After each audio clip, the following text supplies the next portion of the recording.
go ahead and start that. Okay, there we go. We good? Okay. Good afternoon. It being 6:30 p.m. on Wednesday, April 15th.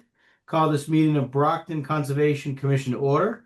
This meeting is being conducted remotely in accordance with Governor Haley's open meeting provisions extension signed on March 28th of 2025, which extends access to certain remote and hybrid meetings until June 30th of 2027. Real-time public participation and comments can be addressed to the Conservation Commission utilizing the Zoom virtual meeting software for remote access. If you wish to comment during a public input portion of the hearing, please use the raise your hand function, which we just figured out, to be addressed at the appropriate time. For those of you joining by phone only, press *9 to raise your hand. Please note all comments made are public record and should be made in a way that is respectful of others. Should a personal or inflammatory remark be made, the host reserves the right to mute the speaker. A copy of this recording will be posted to the City of Brockton webpage. All votes taken during this meeting will be done by a roll call vote to ensure count accuracy. In order to establish quorum, I ask that each commissioner state their first and last name for the record. Please.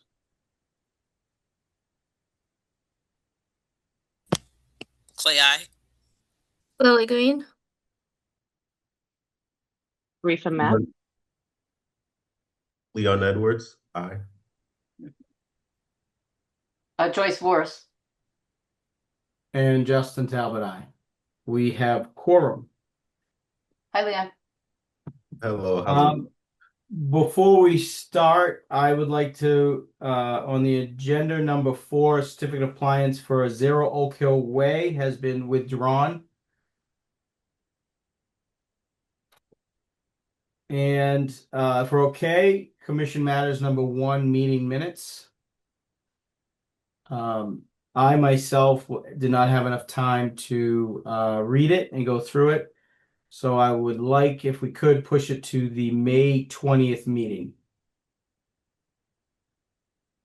And I believe we need a vote on that. Is that correct? Yeah, let's go ahead and do that. I don't know that a vote's strictly necessary, but we can certainly vote to do that. Do I need a I make a motion then to postpone the I can't think of the word, but the meeting minutes for March 18th to the May meeting. Motion seconded. Clay eye. Green eye. Matt eye. Leon, aye.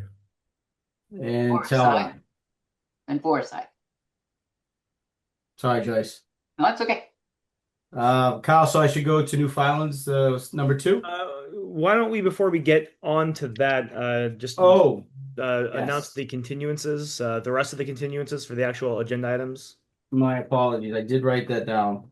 I would like, if possible, if I can have the commissioners, if I could please get a motion to continue the following filings as there is no new business or updates. And that would be number 7, 0 Lot Ave, number 8, 68th and 12th Avenue, number 10, 31 Otis Street, number 11, 55 Christie's Drive, number 12, 0 Clarendon Street, number 13 is Center and Plymouth Streets, number 15 is 195 Bellevue Avenue, and number 16, 207 Bellevue Avenue.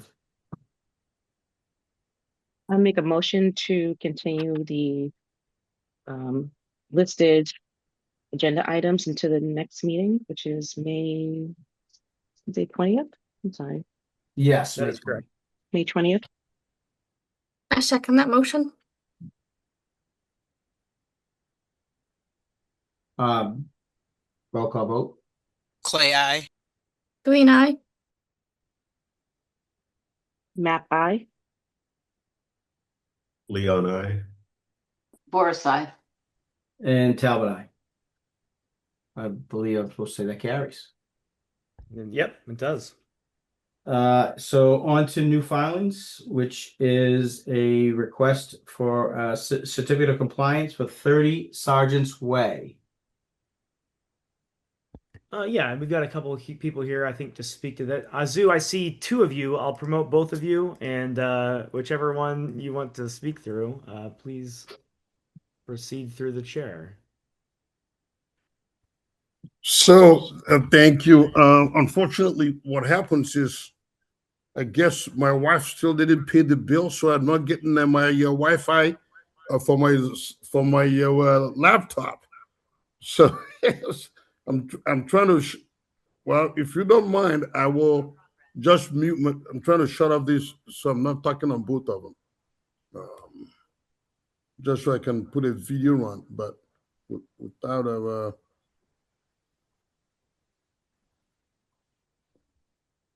Just want to shut this thing off.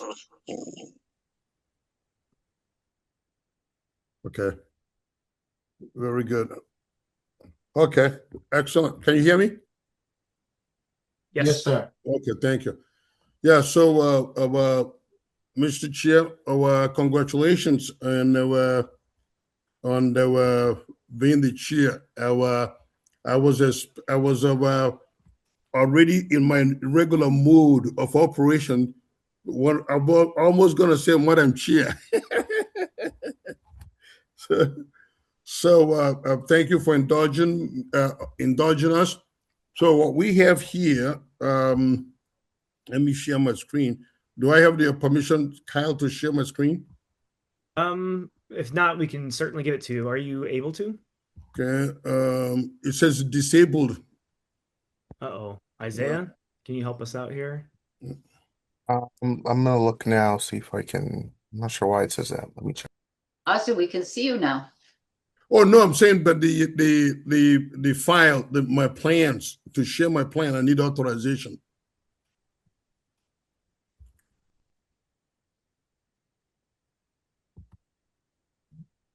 Yeah, it's still saying that I'm disabled. Kyle, could it be because we promoted him on just the voice and not the video? Maybe there's a setting that the host can change to allow Try it now. panelists to share a screen.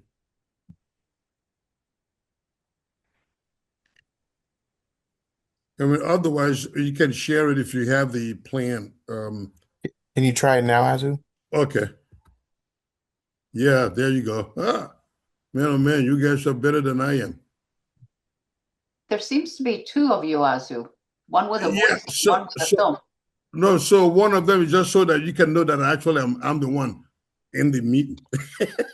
Because the laptop doesn't have my video. I don't know why.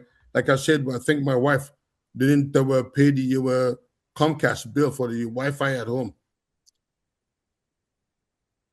So can you see the plan? Yes, sir. Okay, great. Thank you. So basically, Mr. Chair and Commissioners, what we have is a project that has dragged on through 3 economic cycles. Finally, they do have a full-fledged tenant for the building. And so what we're looking for is a certificate of compliance, partial. And I tell you why we're asking for a partial certificate of compliance. All the work has been done, but there are two significant components that needed to be done, and that is one, the permanent markers that Commission required at the authorized limit of site work, as well as some bushes and planting that are supposed to be done. Given the fact that we've had a very harsh winter, a lot of that work could not have been done at the time that we filed for these partial certificates. So we were very cognizant of the fact that the site does not merit a full-fledged certificate. But by obtaining a partial certificate of compliance, it allows the tenant to move in and allows the owner to generate the cash flow for doing the rest of the work. And again, the planting, he has access to a horticulturist and arborist and a wetlands biologist, Ken Thompson, who supervised most of the work. The only issue that I want to bring up, because I don't like to not have a full disclosure. So in the work, and as we documented the site work, we noted that there is about 1,000 square feet of additional pavement that was done, which is basically in this area. It's about 1,000 square feet. I I put that in my. I don't know if you can see my what it says stormwater calculation narrative. I demonstrated that, albeit there's an additional 1,000 square foot of paved area, it is so de minimis that it does not change the stormwater calculation that was approved originally. It's a simple math of saying this is how much area that is added, and this is how much volume associated with it.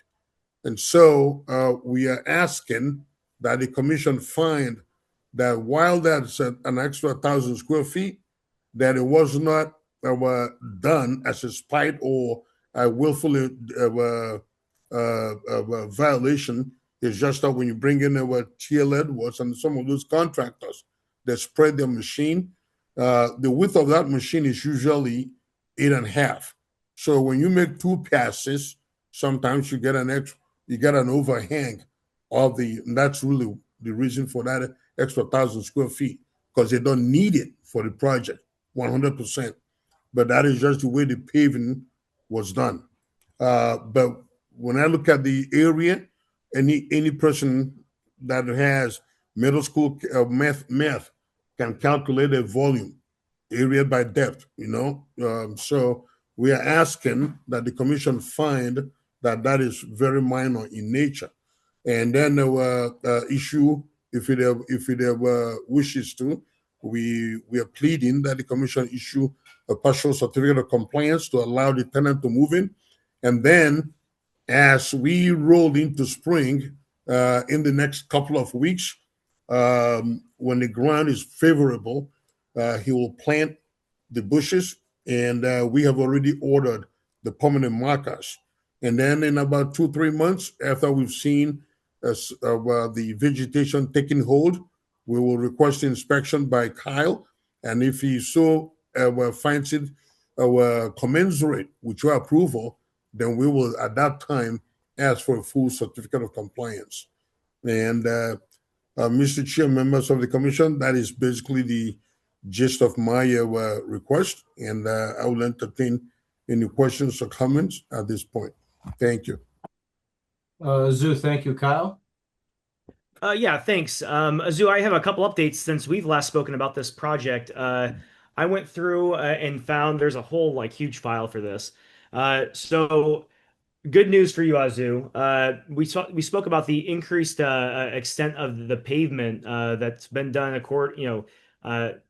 that seemingly was done not in accordance with the original plan of record. Well, in at the May 25 meeting in May 25th meeting in 2017, the Brockton Conservation Commission reviewed a new plan set that went through the tech review process, and they found, and that was the plan set that this was basically constructed to, and they found that that new plan set didn't require a new filing or an amended order of conditions, and they just kind of accepted that plan set as the new plan of record. It wasn't attached to any order of conditions or anything. It was just a letter that the planning department admin Pam Gurley had issued to the applicant at that point.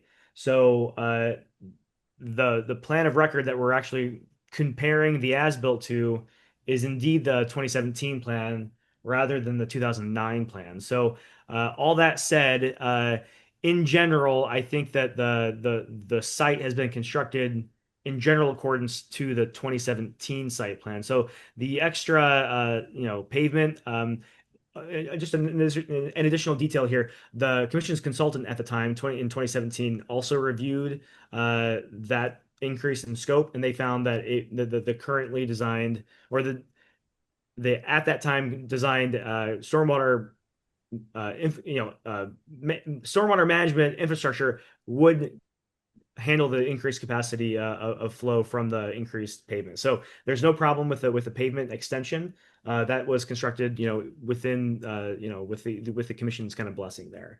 That said, I do have some concerns. Azu raised the concern about the conservation markers. Um, I guess I'll just cut to the chase. I'm not recommending that the commission issue any sort of certificate of compliance tonight. I'd like to share some photos of the site. Azu, I went out to the site maybe a week and a half ago, and unfortunately, there's been a catastrophic failing of the stormwater basins. There's supposed to be a grassed swale that connects the sediment forebay to the infiltration basin farther in the back. And that whole area is completely washed out and it needs to be Mm. repaired and, restabilized. And I'll share some photos here, if I may. And that's the big concern that I've got. Yeah, I've got some other Okay. comments, but the big issue is the sediment forebay. And I'm going to skip over to that first, since we're talking about that now.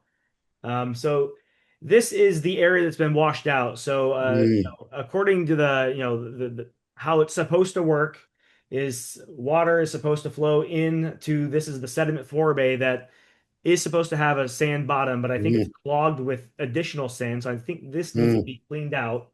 But then that sediment forebay, that's what's up here at the top of this photo, is supposed to overflow and flow down a grassed, swale along the building here. And this whole area is completely washed out as it connects to the infiltration basin. And I think this infiltration basin, again, is supposed to have a sand bottom, but I think it's clogged. I think there's more sand in here than strictly necessary. I think that there was some catastrophic event and it washed this whole area out. So this really needs to be repaired before I'm recommending that the commission issue any sort of certificate of compliance. So my recommendation is that the commission vote to deny this request for a certificate of compliance until this can be repaired, and then the applicant can reapply for a certificate, down the line after this is all addressed. In addition to this is the major thing, but as I was on site, I did note that they had put down, this is a very sandy material, but I think this is supposed to be some sort of topsoil loam, and it is seeded to grass, but that's all along the back end of the building. You can kind of see here, this is the northern part of the building in the back. And then also along the side of the building, going out towards Sergeant's Way here. This is a new material. It's not stabilized. There is seed down, as you can see in this photo, if you zoomed in, I suppose. So there is seed here, but it hasn't germinated yet. So, we have unexposed, or sorry, unstabilized soils right up to the limit of work, this fence line here. So up to the commission's discretion, but it may be a good idea to get some erosion controls put in here along the perimeter while this area is stabilized. There's a wetland system over here to the left of this fence, like just feet away from the sand that's been added here. Um, Ultimately, we will need to do some sort of conservation markers. That was never really outlined specifically in the order of conditions as to where those would be, but we do have this fence that was approved to be put in here, this chain link. So I think putting those markers just along this chain link fence would be fine on this side of the building, and then over on the other side of the building, over to the east. There is a fence line there as well that I think we can just probably put the markers up over there. I don't know that I have any pictures of that fence line over there, but ultimately, I know we're trying to keep things kind of short tonight. I think that the applicant should coordinate with me as to specific placement of those conservation signs. We need to repair this washout and ensure that the grassed swale is functioning correctly and that the stormwater management system is functioning correctly before we issue any certificate of compliance. Um, and again, I had a couple other comments. So, conservation markers. Uh, we may want to require erosion controls to be installed while that area is stabilized. I did look at the planting plan for those that landscape that has not been planted, as Azu was mentioning. And unfortunately, as this plan was originally, put together, 10, 15 years ago, they had Bradford pear trees as part of that plan. Those are highly invasive.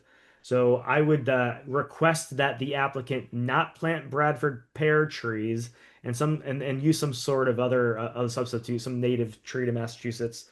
There are other, there are azaleas and rhododendron that were also proposed, and just, I would request that they use a native variety for those as well. So that's kind of my recommendations to the commission. I think my internet's a little dodgy here, so if I cut out, I apologize. Any questions from the commission? Joyce? Yeah, Kyle, I'm not sure. Is a certificate of occupancy able to be issued if there's not a certificate of compliance at this point?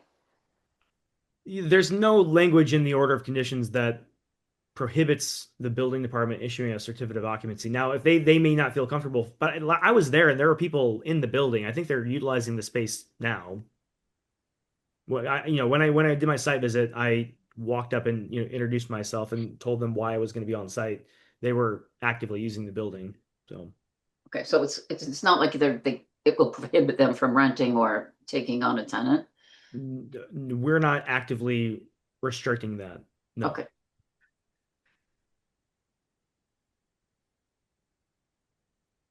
Any other questions from any commissioners?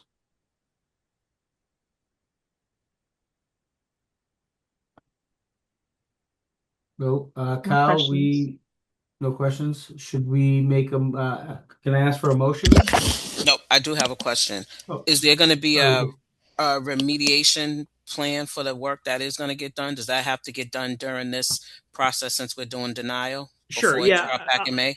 Yeah, I can speak to that, and then the engineer Azu has his hand raised as well. So to speak to that, one detail that I had in my agent report, but I have not vocalized here during the meeting, based upon my calculations and math, there are various extensions that the commission both issued, and then also from the state level that have extended land use permits over the years. My calculation is that this permit actually did expire last year. So I don't think they have an active order of conditions currently to do any work there. However, repair of the sediment forebay and the infiltration basin would generally fall under the operation, like normal operation and maintenance. So I don't think that that the commission needs to require any new filing to to permit work in that area. So I think they can just proceed with that repair work.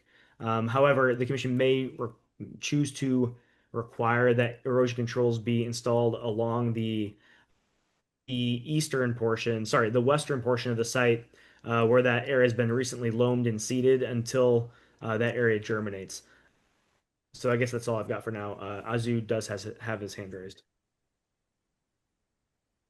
Azu, go ahead, sir. Okay, well, I'm trying to lower my hand. I don't know why it's not lower hand. Yeah, okay. Oh no, no. I there's no question on my or comment on my side. That I think Kyle has properly articulated what's going on, and I don't have an argument on my side. But if it's possible, I would like to request a continuation to May, to your meeting in May, and in the meantime, I'll get hold of my client and explain to him what needs to be done on the site. If I was sitting on Kyle's side, those are the comments that I would be making, and those are good observations. But I will tell you that the basin and the sediment forebays were properly constructed. It's just that this winter, we had a ridiculously crazy winter, and that's what happened. So, yeah, if it's okay to continue the hearing, that will be our request, and then I will get hold of the client tomorrow to go ahead and start the repair work, and then notify Kyle so that he can meet with Kyle so that he can address specific planting that Kyle wants to. And I agree.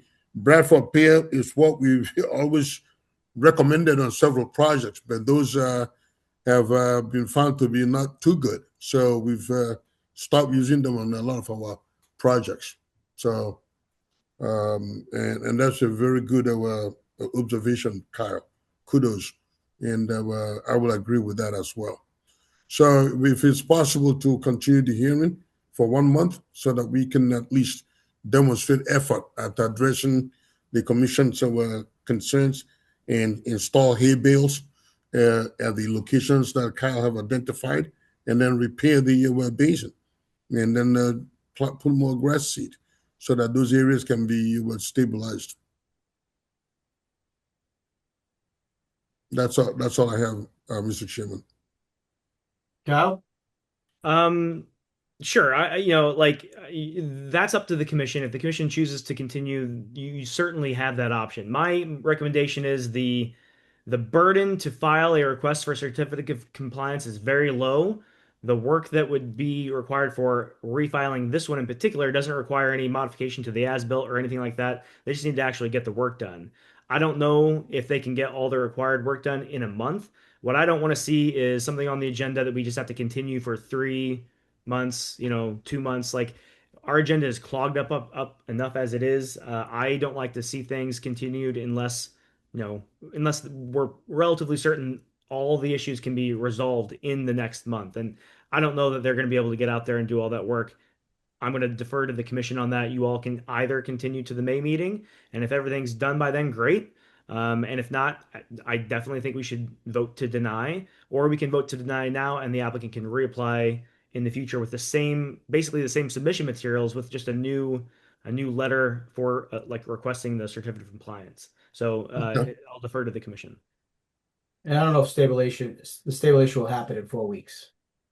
No, I will say this: the work might be done, but the stabilization is not going to be achieved in Right. 4 weeks Right. because it'll probably take a good week or two to get the work done, and depending on how much rain we get for the seat. So, yeah, that'll be fine. I just don't like the idea of a denial. So, if that is the case, instead of a denial, may I request then that we continue to June so that we're not wasting your time in May, and then in June, that should be plenty of time for the work and the germination to take place.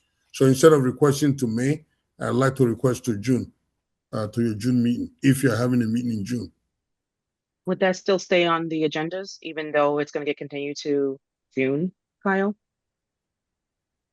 Oh, I think he froze. Kyle?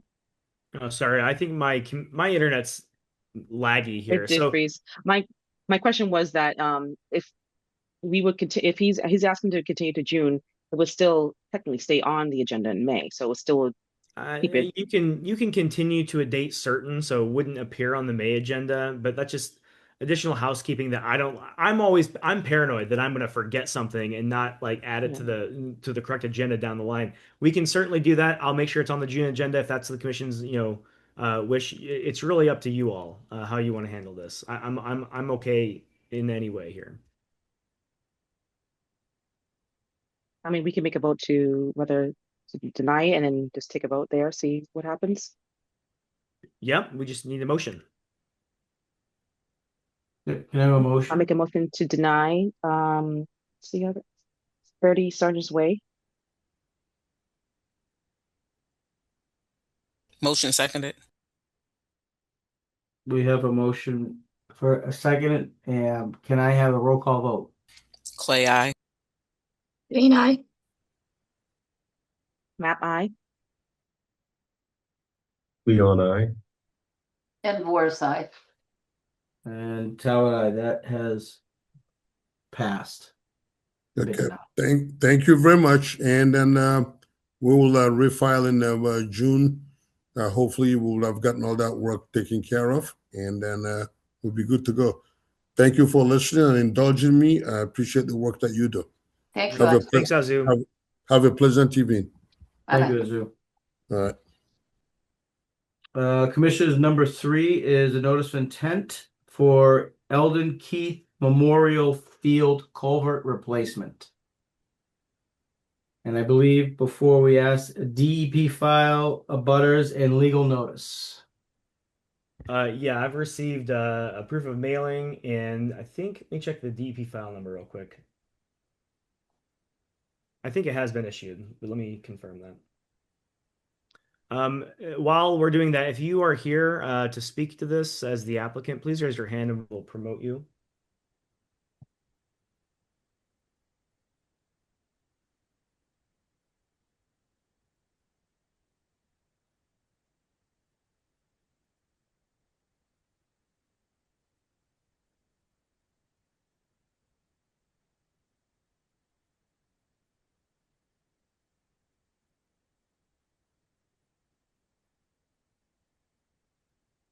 So yeah, DP has issued a file number, Chair Talbot. Thank you.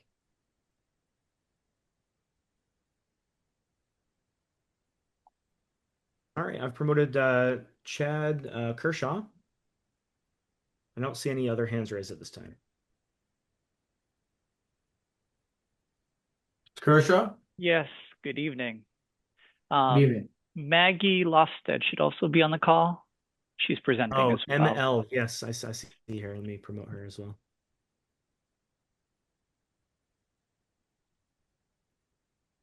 Is it okay if I share my screen? Looks like I do have the option. Yes, please.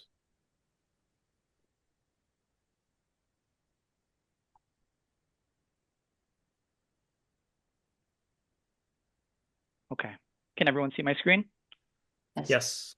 Awesome. All right, yeah, thanks again for having us, allowing us the opportunity to present the NOI for this project. My name is Chad Kershaw. I'm the project manager with CDM Smith. And then also on the call is Maggie Losted, who's our senior wetland scientist. I'll provide a brief project background and purpose, go through the project summary, and then I'll hand it off to Maggie to discuss the wetland resources impacted, as well as our proposed mitigation plan. So in terms of background, the existing culvert under Keith Field, it's over 100 years old. It's a reinforced concrete box culvert, and it's a large culvert. It's 11.5 feet wide by 7.5 feet tall. And the portion under Keith Field is about 500 feet in length. So it's bounded by West Elm Street, which is the upstream end to the north, and then the existing outlet to the south, which is on the southwest corner of the Boys and Girls Club and east of the parking lot for the Arnone School. So the problem is, based on previous field investigations and using the AASHTO culvert and storm drain inspection guide, this existing box culvert was categorized as being in poor to severe condition and at risk of failure. And I'll share a couple screens as I talk through the problem. So as you can see, delamination of concrete, missing rebar, corroded rebar, and a bunch of structural cracking as well. Just a culvert that's in really, really poor shape. Also, the Boys and Girls Club of Metro South, which is located off of Warren Avenue at 233, is proposing to expand their site. And as part of their expansion, they may be expanding their parking lot into Keith Field, which would be located over the existing box culvert. So this would be introducing vehicle loading, which is not currently being experienced on top of the culvert.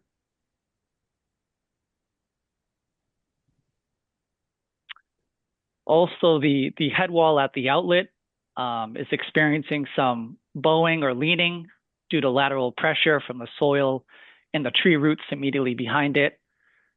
And it's tough to see. Maybe the next photos will help. But yeah, so also a portion of that the west side of the head wall is just made of cinder blocks. So, for these reasons, the Brockton DPW asked us to pull together design documents for rehabilitation of the box culvert under Keith Field, and then also replacement of the head wall at the outlet.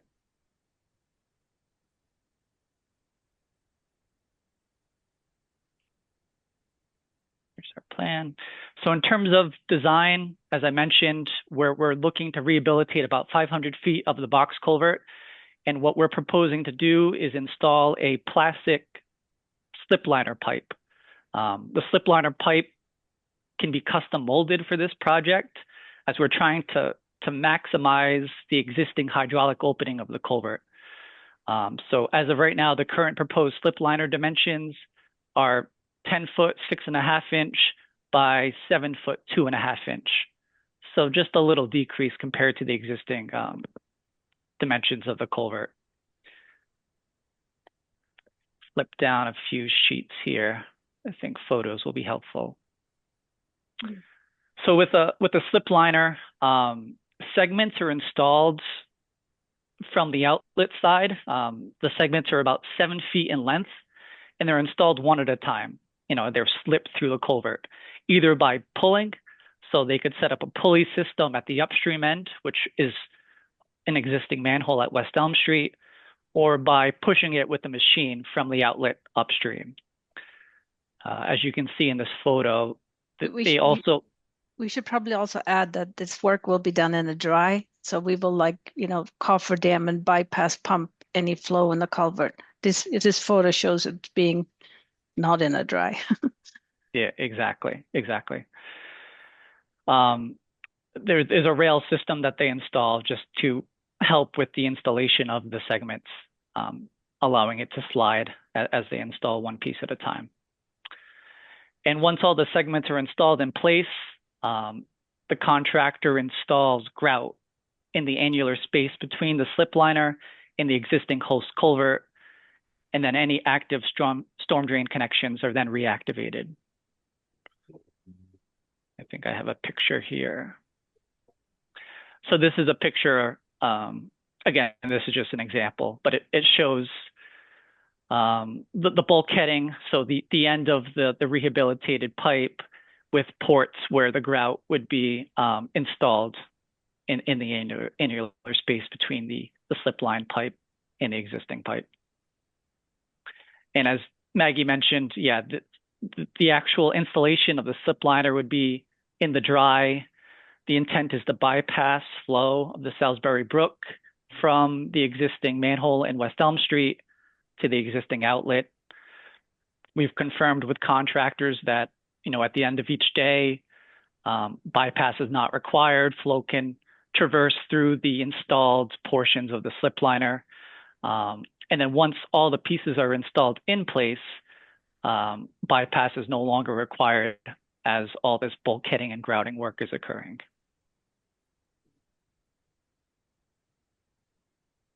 And here's another picture of the grouting process. In addition to ports at the bulkheads on each end, they can also install ports in the actual slip line pipe, just to make sure that the grout's properly installed throughout the 500-foot reach. I think we have a pretty cool picture of that manhole too, right, in West Elm Street. Wow. Maybe. Sorry. Maybe at the end.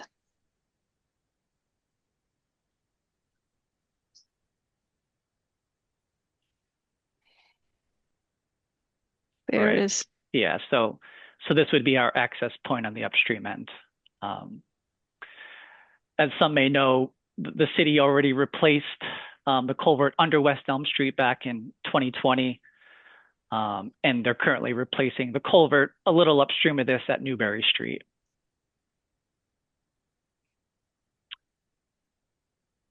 In terms of hydraulic analysis, and I will admit I am not an expertise at this, but we have a team that is. The team created a HECRAS model to model the hydraulic capacity of the box culvert under existing conditions and then proposed conditions with the slip liner for the 2-year, 10-year, 25-year, and 100-year storm events. In summary, our modelers found that the hydraulic capacity upstream and downstream of the proposed project will not be affected by the slip liner. Inside the actual 500-foot reach, there are minor changes in velocity in the hydraulic grade line, but immediately upstream and immediately downstream of the project, there's no changes to the hydraulic capacity. Also, the team looked at the 100-year storm event in terms of water surface elevations, and again confirmed that immediately upstream and downstream of this slip line culvert, there's no change after the liner's installed. So, based on these results, this project meets the FEMA no rise criteria. And then in terms of where we stand today, just general update, we're at about 90% design in terms of plans and specifications. And if all permits can be in place this summer, and that's a big if, the city would love to advertise this project at the end of the summer or the early fall for construction starting in the fall. That's all I got, Maggie, if you want to take over.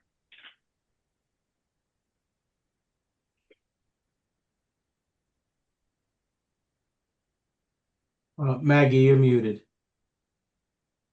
If you can go to the plan view. Sure. So the impact to wetland resource areas, is primarily within the existing culvert, so land underwater and inland bank, and their temporary impacts, for the installation of this structural liner.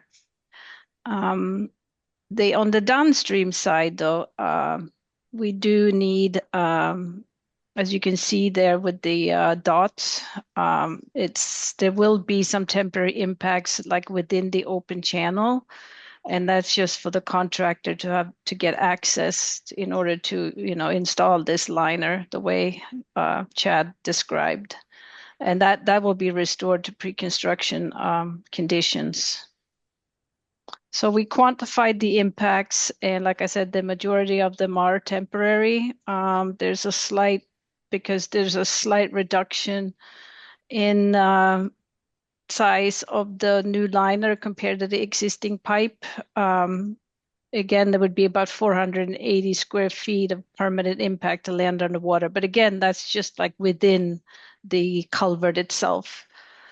We do have to take down about 17 trees. I think on the plan there, it's 17 trees. And we developed a tree planting replacement plan.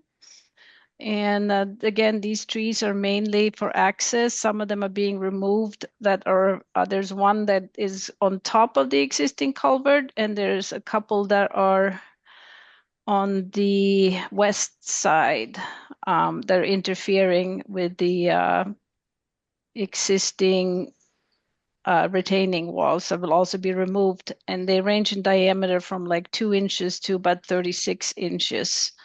So we're proposing to plant 20 trees, 2-inch calipers, native shrubs and trees. They're listed on this planting plan that we did. I apologize, we submitted it on Monday, so that was it wasn't part of the initial submittal.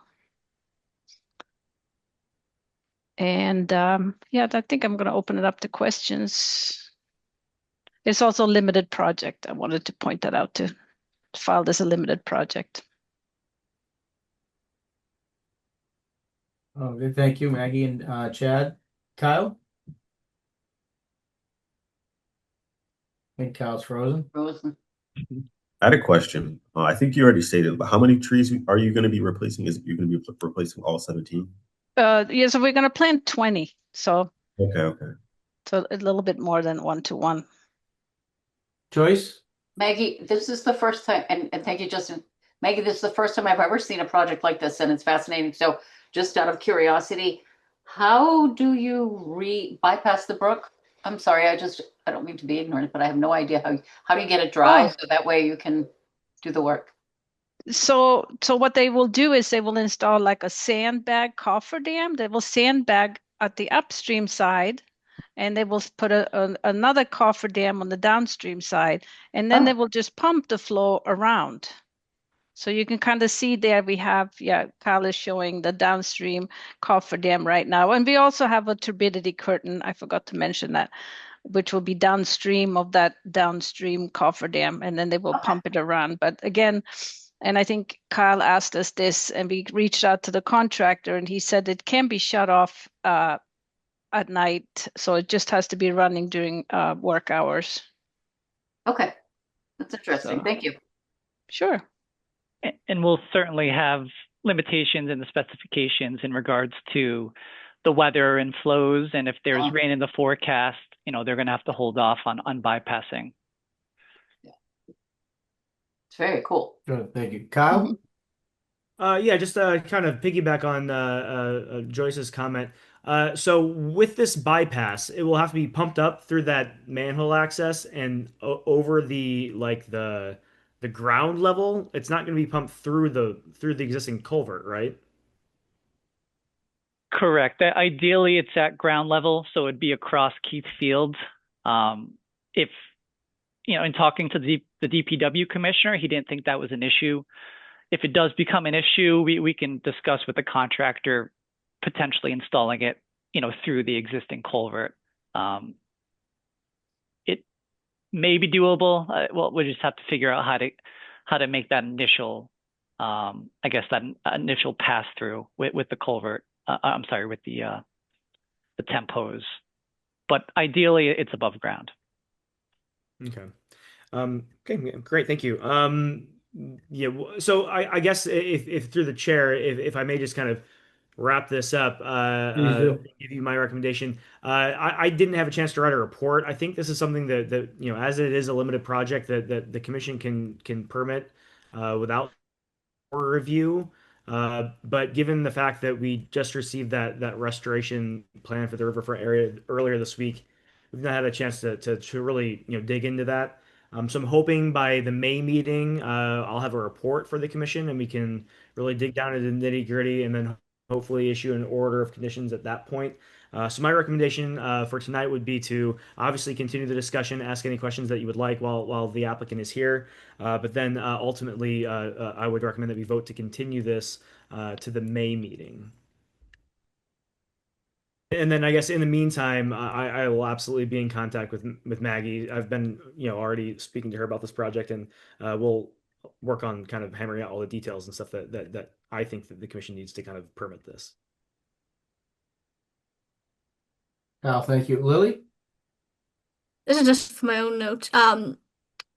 Either if any of one members where limited project is, or just to give me a quick summary again of what makes a project a limited project. Sure. I can take that one. So a limited project in the Mass Wetlands Protection Act, there's a coastal limited project and there's inland limited projects. Basically, if they list, a number of project activities that are considered limited projects, and what that does, it allows the commission to approve a project, although it might not fully meet the performance standards of the Mass Wetlands Protection Act. So it doesn't have to be bumped up to like Mass DEP for a superseding order of conditions. Kyle, feel free to add to that. No, that's right. And generally, these limited projects most of the time are public utility and things of that nature. It's all kind of listed out in the act, but this would qualify as a limited project, and I can communicate that a little bit more clearly in like a report and kind of when I issue that next month, kind of lay out that argument in that document. Yeah. And I think also I read the Mass DEP comments and they also emphasized that it was a limited project. Thank you. You're welcome. Kyle, you look frozen again, but I believe Yeah, this very is spotty. Sorry. Is there anybody from the public that would like to speak up on this?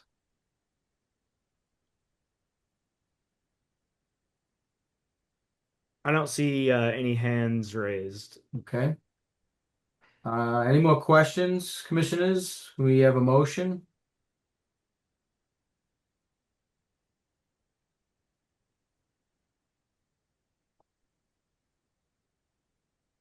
I can unmute myself. I make a motion to continue the Eldon Keith Memorial Field culvert replacement notice of intent to the May 20th meeting. I second that. We have a motion made to continue to the May 20th meeting and seconded. Can I have a roll call vote, please? Clay, aye. Green eye. Matt, aye.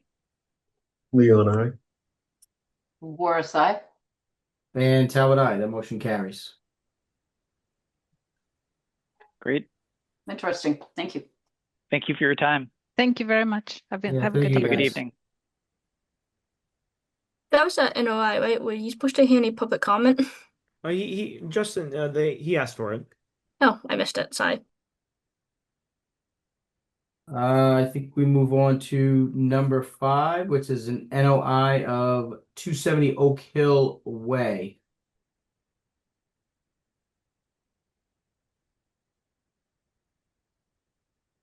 Anybody here like to speak to that? Please raise your hand.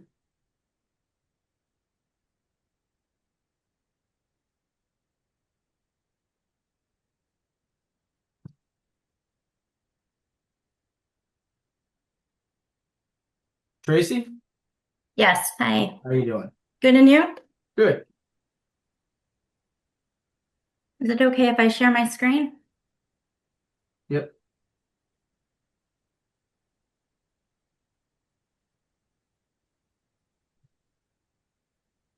Do you have that in front of you now? Yes. Okay. So for the record, I'm Tracy Duart with MBL Land Development. I'm here on behalf of Lou Tarantino of LJDE LLC for the proposed EOMS corporate office and vehicle maintenance facility on Oak Hill Way.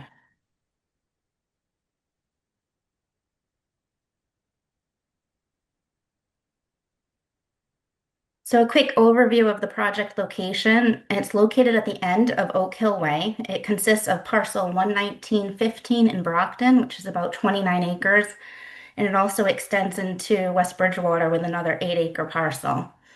It's bounded to the west by the wastewater treatment plant, to the north by the UPS facility, and to the east by the Fall River New Bedford rail line. Just a quick overview, because this project's had a lot of permitting done in the past years, and I don't know how familiar you are with it. So a quick overview of where it stands. In October of 2017, an order of conditions was issued for the full site build out of this site. At the time, it consisted of about 100,000 square foot recycle building, two 20,000 square foot buildings, a stream crossing over the Edson Brook, and detention basins. 4 were proposed. 1 was actually in that West Bridgewater portion of the site. After that, an amended order of conditions was issued in 2021, and that was for what work was considered Phase 1A and Phase 1B. This consisted of pretty much the stream crossing to get into the site and the driveway to get into the site, the construction of 2 of those 4 basins. And 1B consisted of 1 of those 20,000 square foot buildings and the parking areas that went along with it. Since then, that order of conditions has been extended and is currently still active. We were going to request a certificate of compliance, which is what we withdrew tonight, and that was so that we could close out the current permit as we're seeking a new permit for the new scope of work, because it's changed quite a bit since what was originally permitted. And then I won't go into too much other detail, but just know it still has a current planning board approval, site plan approval in Brockton, and it has current Conservation Commission approval in West Bridgewater for that 1 basin that's in West Bridgewater. So both of those permits have also been extended through the years and are still current.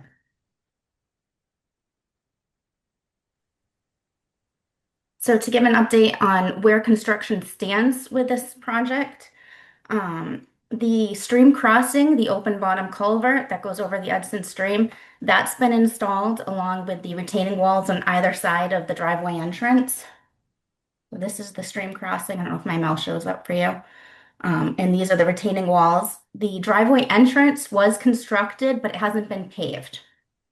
And then utilities have been installed as far as water and sewer have been brought into the site, but not the other proposed utilities that were previously approved. And these are some photos of the open bottom culvert. So you can see the culvert was installed, but nothing on top as far as finishing the road or guardrails. This is what the road looks like. This was just, I think, earlier this week, this photo. So same thing, the walls were installed, but you can see they haven't been finished up top. The road hasn't been paved.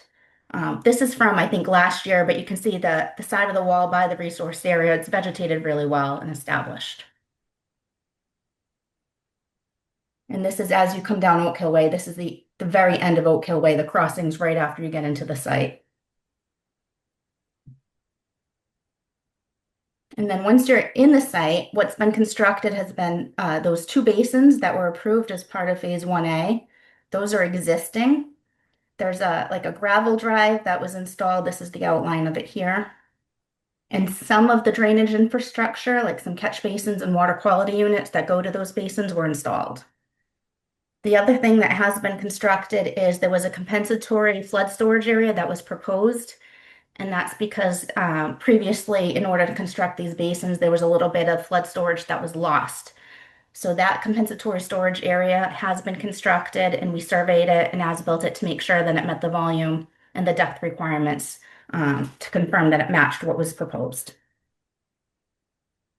And these two photos are, I think, about last month, but you can see this is the compensatory storage area. So you can see where the grades go down to meet the wetland and flood elevation. And it's pretty well established. There's a few areas that have eroded that they're going to fix.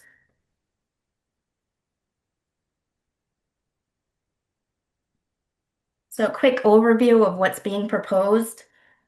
This is like our index sheet because it's a large site, so it extends over into multiple sheets. So that's what these rectangles are. We're proposing to complete the driveway entrance and the retaining walls by paving them to grade, topping off the retaining walls and putting guardrail or barrier on them. We also want to install the rest of the utilities that were proposed as part of Phase 1A, which is gas and electric services, to bring them into the site. We're proposing a new building here. This is the new EOMS corporate office and vehicle maintenance building. There's a proposed leasable space that's not going to get constructed at this time. It's future. And these are the two basins that are existing. We're proposing to construct the one in West Bridgewater that was previously approved, and we are currently permitting in the town of West Bridgewater right now that basin. So this is a more zoomed in look at that proposed building. It's 19,700 square feet. Here's the parking area that goes along with it. This is the future leasable area that's not going to get constructed at this time. And this is the drive aisle that goes around into the West Bridgewater portion of the site. So if you can see the wetlands are green, we have the 25-foot buffer in red, the 50-foot and the 100-foot. So there's not much work that's being proposed right now in the buffer. Mostly just this portion of the vehicle maneuvering area that they have. This next sheet is our grading and drainage plan. So we're trying to use as much of the existing drainage infrastructure as possible. So we have catch basins that are tying into these existing water quality units, go into the existing basins. Same thing here. A good portion of the building, the roof leaders from the building and the back parking areas is going to be tied into that West Bridgewater basin, which is how it was kind of originally intended, that the southern portion of the site was going to drain to that West Bridgewater basin. You can see here grading goes at its closest point up to just before the 25-foot wetland protection zone or wetland buffer zone. This is what was previously approved, work up until the 25-foot wetland protection zone. This is just our utility sheet that shows the new gas and electric coming in. We're also proposing to tie the existing water and sewer that were brought into the site. We're going to tie them into the proposed building. The sheet also shows there's existing filterment erosion control around the previously approved limit of work, which is close to that 25-foot buffer zone. What was approved and was installed was actually 18-inch filterment, so it's a very large filterment. And then in areas where there wasn't any filterment, like where we're tying into the West Bridgewater work, we're proposing a new erosion control barrier in those locations.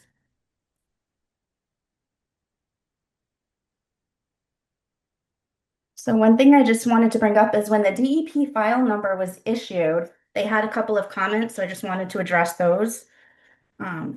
So one of those, it says that the site plan indicates that new work's going to that work will occur within the riverfront area outside of the existing degraded area, and that's not true. The 2,429 square feet that are listed on our NOI application is within the previously worked on area within the 25-foot riverfront area is this tan line here.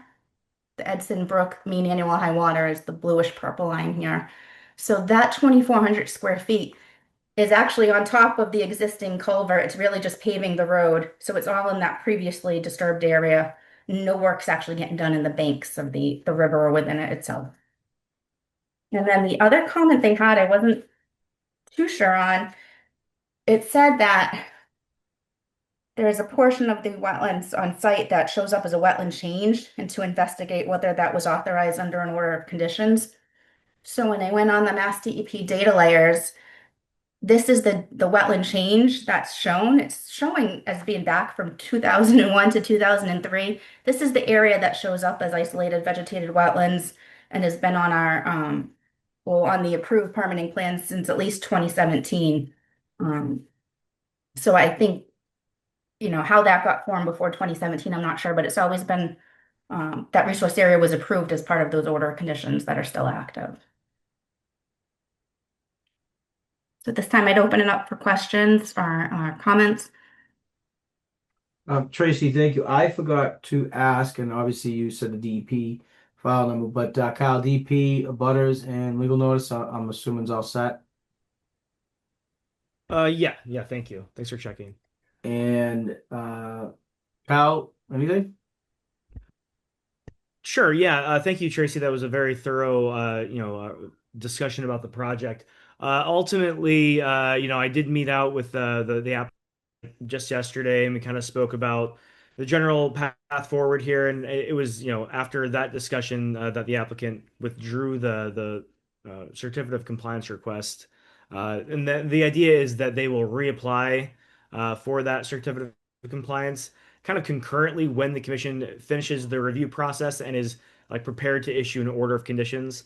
That way we can incorporate any outstanding requirements from that old order of conditions in the new order and kind of have a seamless transition between the two active permits. All that said, ultimately this project I will need to go out for peer review. If nothing else, just for the stormwater compliance, but it is a complex enough site that there are other, I think it would be good just to have the third party consultant kind of look at the whole thing. That third party review, I've spoken to the applicant, Lou Tarantino, about some additional work that I'd like him to include in this application, but that would be work that wouldn't really be referred out for the peer review to the peer review consultant to kind of look at. So my recommendation tonight would be for the commission to vote to send this out for peer review, and that peer review would be limited to the work that Tracy outlined tonight.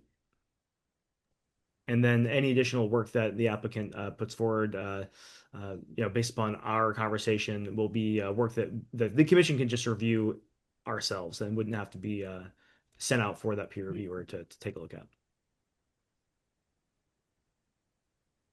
Kyle, thank you. Commissioners, Joyce? Tracy, do you know, it says that it's a vehicle maintenance facility. That's the project title. Will there be any recycling being done at that facility as well? Or is it just for? I can check with the client, but Mr. Tarantino had told me, so this is just for their fleet vehicles, which they keep at his West Bridgewater location. They'll bring them here if they need maintenance and work on them inside the building. So we have oil water separators for trench drains in the floor. And then they'll bring them back there. I don't know about any recycling. I can find out before the next meeting and get back to Kyle. Okay, that would be great. Thank you. Sure. And so you said they're fleet vehicles, so they would be the actual trucks that go out to collect the recycling, correct? Correct. Okay. Yeah, but Yeah, they won't be stored on site. They'll just be here to get fixed and then go back to his other location. Great. Yeah, thank you. If you could find that out too, that would be wonderful. Sure. Thanks. Oh, one last stipulation on that peer review, if I may, Chair Talbot. I'll go for it. And this is something that I've already spoken to MBL about, but as part of this overall permitting process, getting from, idea to this project will have to go through a site plan review with planning board. So MBL is also submitting that like concurrently. I think at the next planning board or the next cycle is when the planning board will begin that review process, and that begins with a tech review. So. And that's kind of the internal discussion among various city departments. So before we send this out for peer review, I would like to have that initial tech review meeting having already occurred. That way we can incorporate any additional feedback from, say the fire department or the building department in the plan set that we are sending out for peer review, just so we don't have to, modify the plan set after one round of peer review has already been done. That's just an efficiency thing. So when we vote to, assuming that's the will of the commission to send this out for peer review, I would not send out that request for proposal until after we have one round of tech review completed. Cal, thank you. Any other commissioners, questions or anything?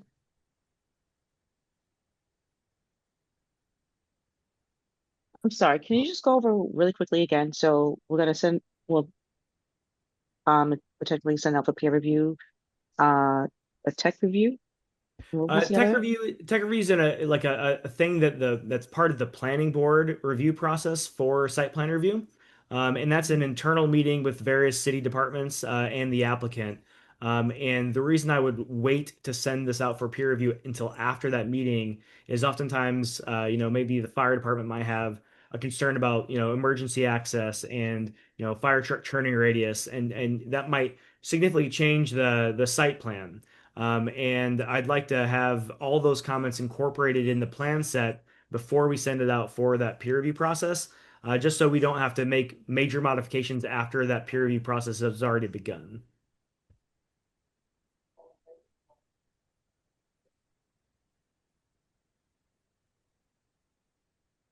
Thank you. Is there anyone here from the public who would like to speak on this? I do see a hand raised.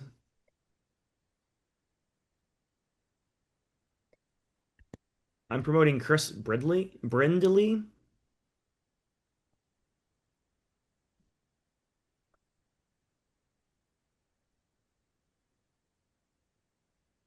Chris, you there?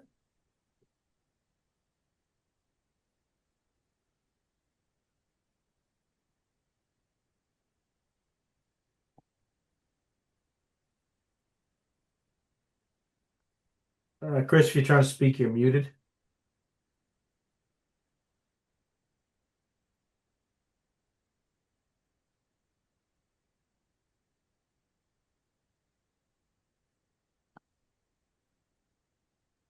Kyle, I will say this is an NOI, like the past one. I believe we're supposed to take a roll call vote to close the NOI, correct? Oh no, we only close the public hearing when the commission's prepared to issue a decision, like to issue an order of conditions or to Understood. deny that issuance.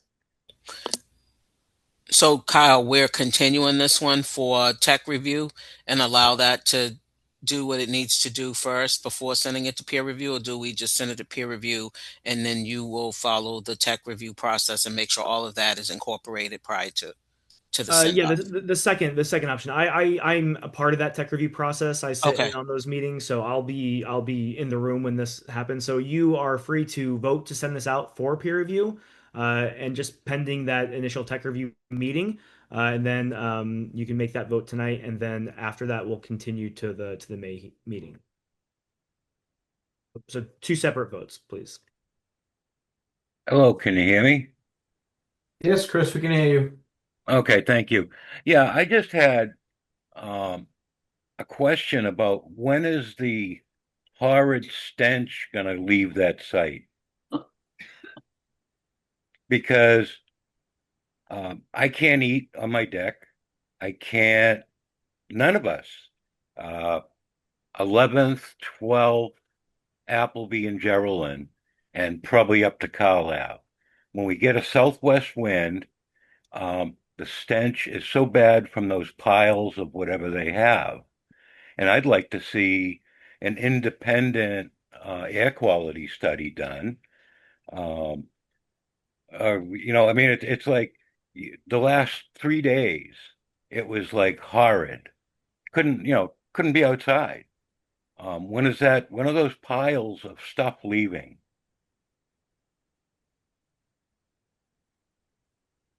Chris, I don't have that answer, but maybe Kyle or Tracy could respond. I'll jump in first, and then I'll throw it over to Tracy. Unfortunately, that those concerns are kind of outside the scope of the Conservation Commission's authority and review here. This is an industrial zoned area, or this lot is anyway, and I understand that there are residential, neighborhoods around that, but that's kind of outside the scope of the Conservation Commission's authority. And I unfortunately I don't really even know who to refer you to raise those concerns with. So I'll ask around, and if you want to chime in at the next meeting, I can maybe have an answer for you then. Okay, well, what I was going to then I guess my only option is to go to the Board of Health and request a cease and desist order until that material is removed from the site. That's the only option I believe I have.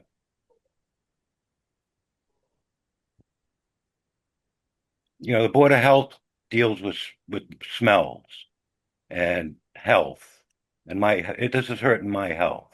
So the stuff's got to go. And I understand that conservation. I was on a conservation commission for 13 years. I understand that this really isn't your purview.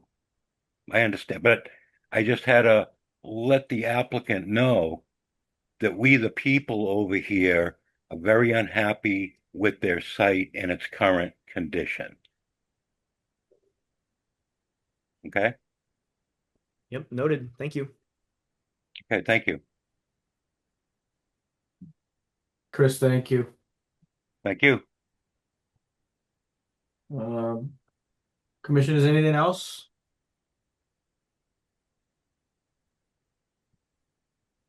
Can I get a motion?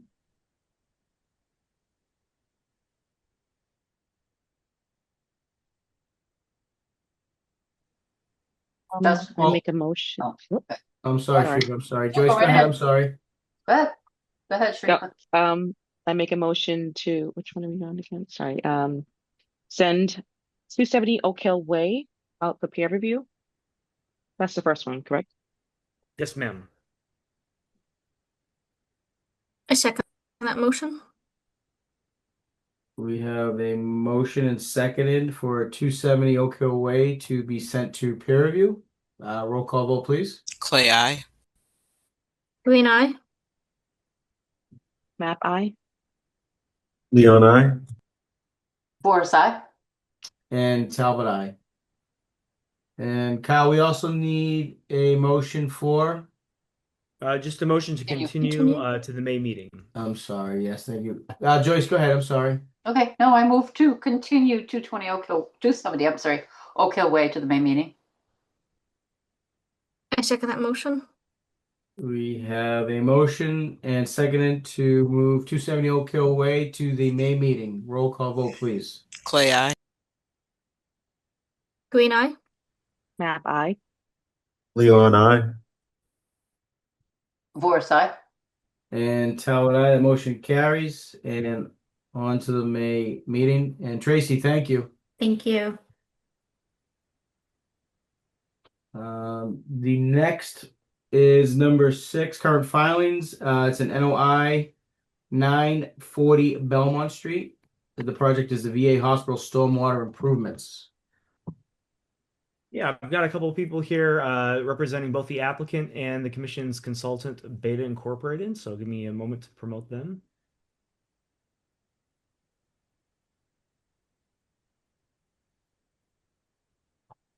All right, I've promoted Elise Tripp and Terry Reynolds.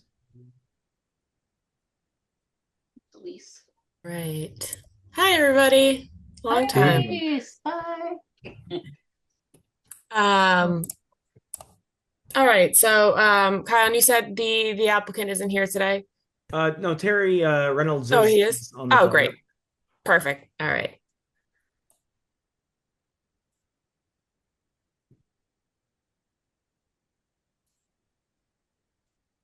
Mr. Reynolds, would you like to start? Sure, I can start. Yeah, if I can share my screen, I'll just put the plan up and give you guys a brief reminder of what we're doing. It's been a little while.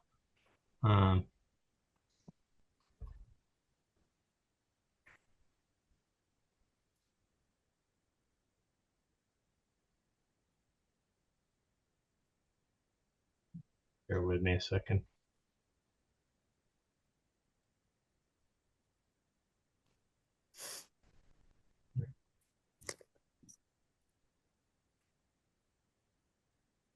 We'll just go with the whole screen.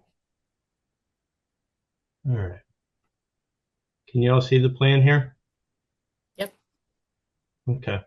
So this is a stormwater improvements plan, general site improvements project for the Brockton VA.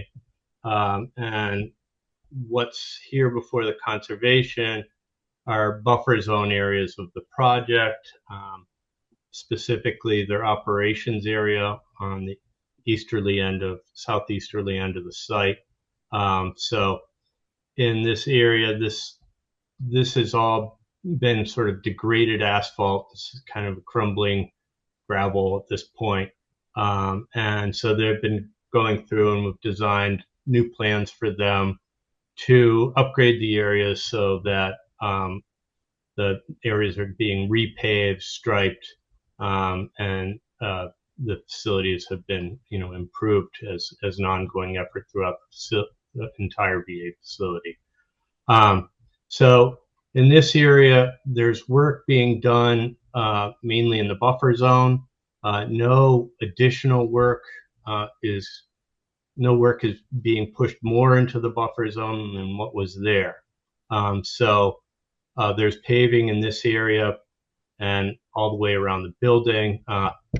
There are a couple different discharge locations for the site. But currently, the site is just running straight into the wetland, which runs around the perimeter of the area. So there's discharge that drains from this area to the north. I think it's the north, maybe it's the east actually. And then this area to the wetlands right in here, and then this area to the wetlands both here and here. There's a high point in between. So what's being proposed are general improvements to the water quality going into the wetlands. Little vegetated stilling basin here where it was just running through straight in. Over here, there's a biofilter swale along the edge that goes into another vegetated stilling basin where water ultimately flows into the wetland here. And then over here, we have vegetated filter strip for this area coming off into the wetland here. And then over here, we have a little biofilter swale, additionally treating water that is being channeled from here and going down. So we've gone through a fairly extensive review with Beta, going over these areas and some of the other portions of the site, specifically this portion where we have a subsurface system, parking lots being redone over here. And at this point, we have gone through and worked through all the possible comments. And I think we're in agreement that everything's been addressed. Mr. Reynolds, thank you. Elise? Hi. Yeah. So Terry provided a great summary. It's been an extensive review, but we've reached the point where we believe that the project meets the standards, meets the Massachusetts stormwater standards. That was kind of the outstanding piece here with some of that back and forth. So ultimately, we've determined that the proposed designs do improve water quality compared to existing conditions. So at this point, everything's been addressed. The kind of one small item remaining where we're recommending could be a special condition for the project. So that condition was the addition of a detail for drainage manhole 59A in the construction plan set. And that should be submitted to the commission prior to construction, just to kind of button up this last little piece of it. But the actual design itself, we've reviewed and we are all set with. We did kind of, I guess, I'll go over, there's 3 other recommended special conditions that we have that were made a bit ago, but I'll just refresh the commission on those. So the first one was that the conservation agent should be notified prior to the start of dewatering, and that dewatering locations and methods be approved by the agent prior to implementation. That stockpile and staging areas within buffer zone be surrounded with perimeter controls, and that a draft copy of the stormwater pollution prevention plan, the SWIP, be submitted for review to the commissioner's agent. So that was the 4 that we ended up with. That's at the end of our last report or last peer review letter that we issued. But, beyond that, we Beta's all set, and, recommend that should the commission feel content, an order of conditions could be issued approving the project. Elise, thank you very much. Kyle? Yeah, sure. I've just got a couple questions, and Elise or Terry, whoever is most appropriate, please feel free to jump in. So, first thing, Elise, you had mentioned, the recommended special conditions with the drainage manhole 59A. That was in conjunction with pond 39. Can you show us on the map where that drainage manhole 59A and the pond 39 are? Or Terry? Sure, I can share that.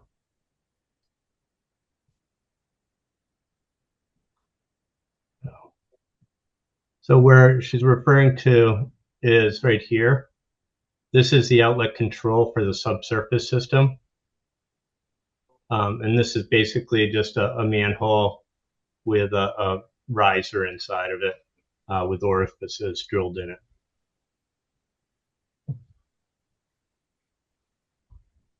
What was the What was the other one, Kyle?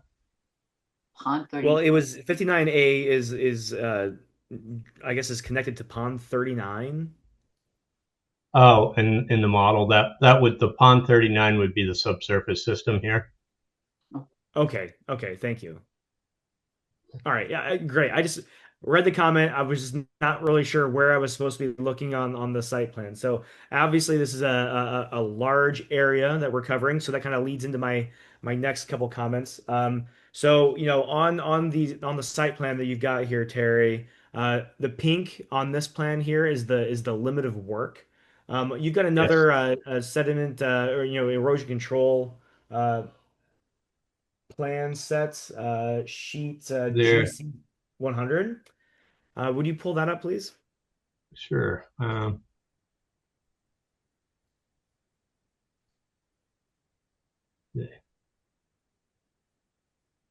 we go.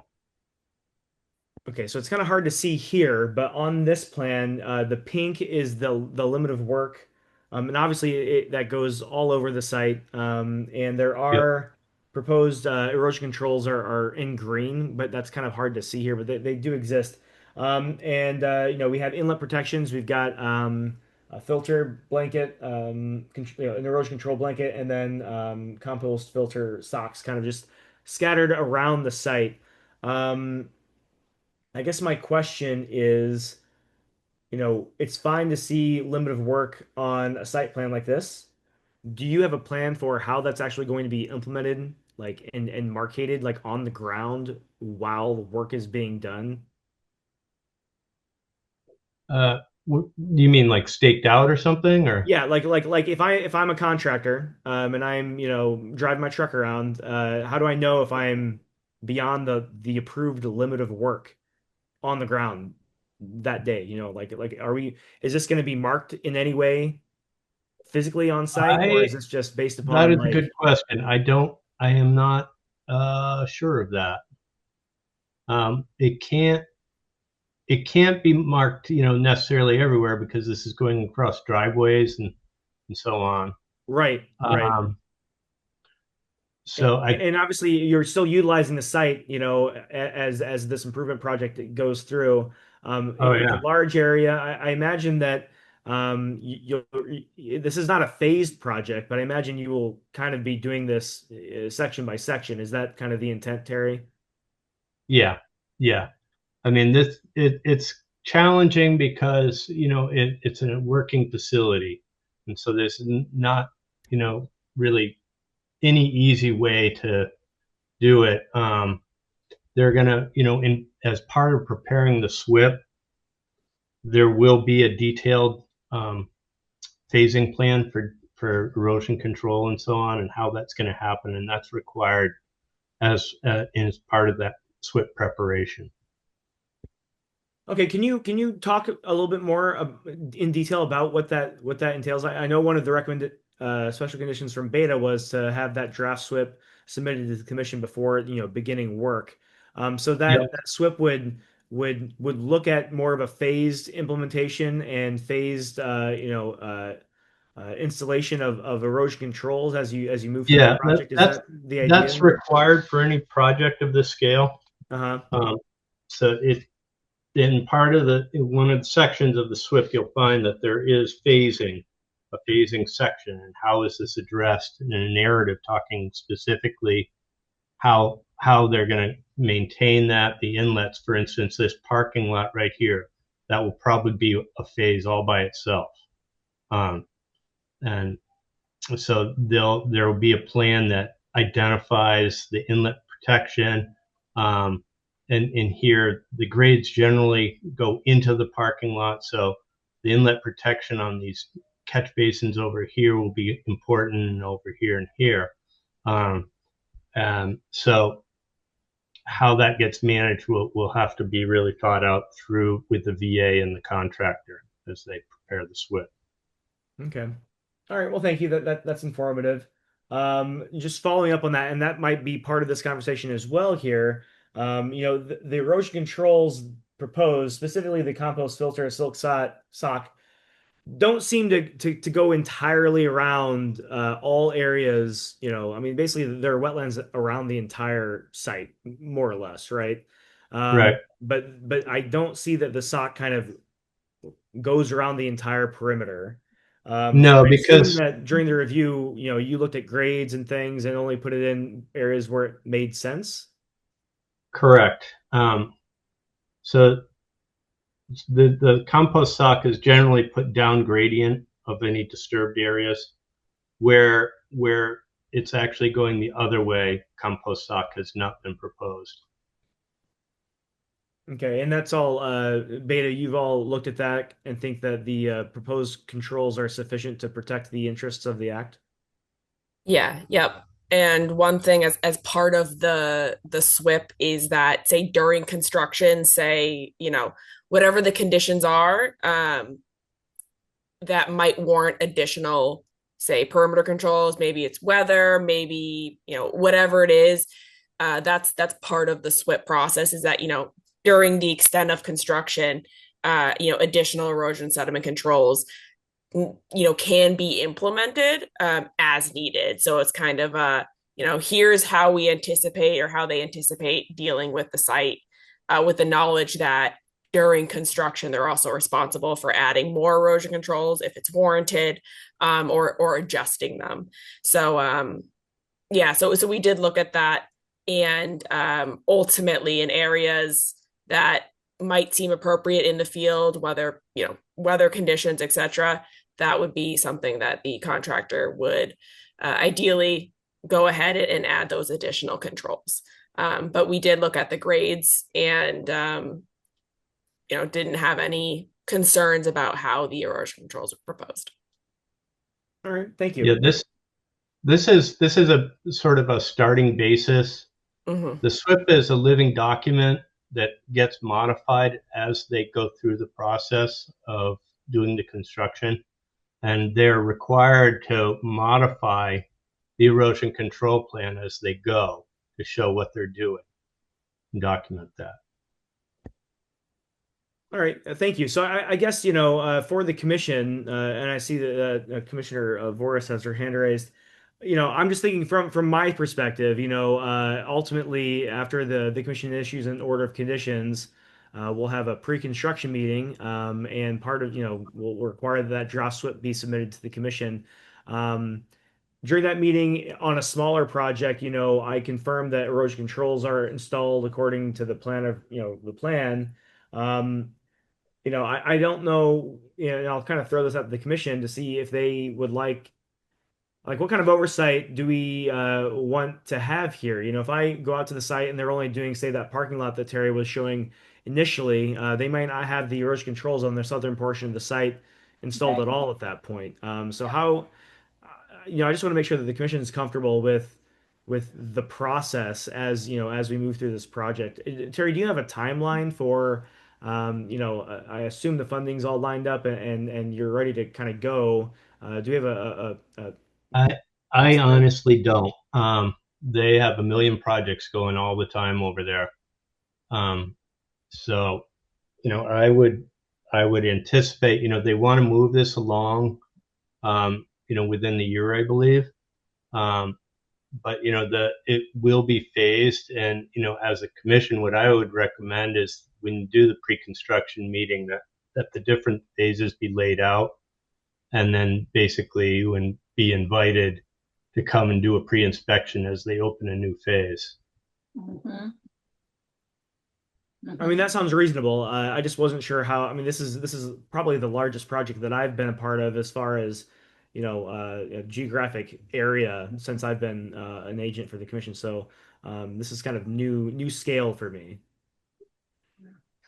So that Yeah. sounds reasonable. Yeah, I'll throw it over to the commission members. Joyce?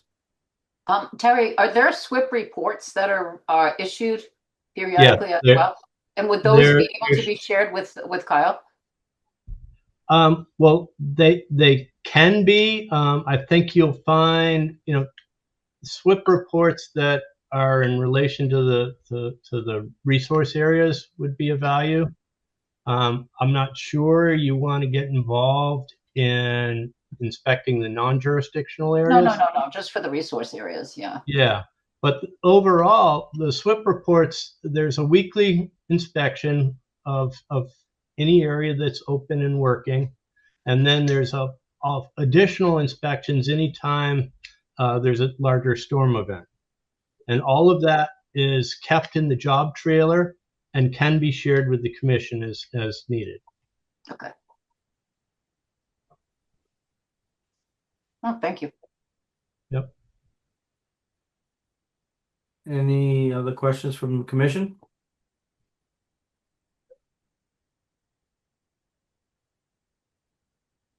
Kyle being an NOI, this is open to the public, correct? Yeah, that is correct. I do have one final comment, kind of to wrap up things, if I may. Sure. So oftentimes, the commission requires conservation markers to delineate like the limit of work.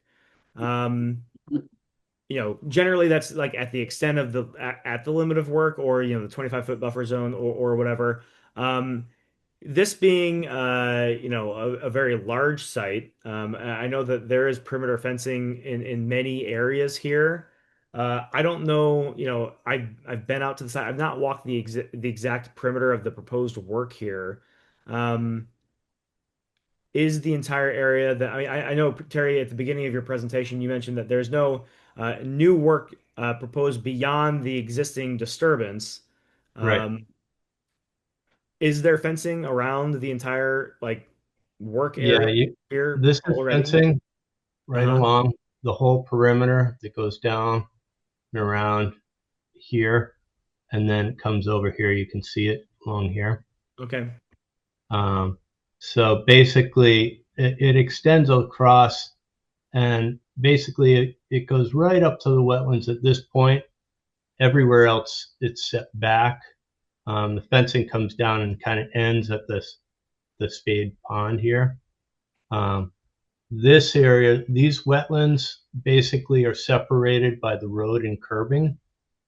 Um, so, unless people start stockpiling over the bank, which they're not going to, this is pretty well protected.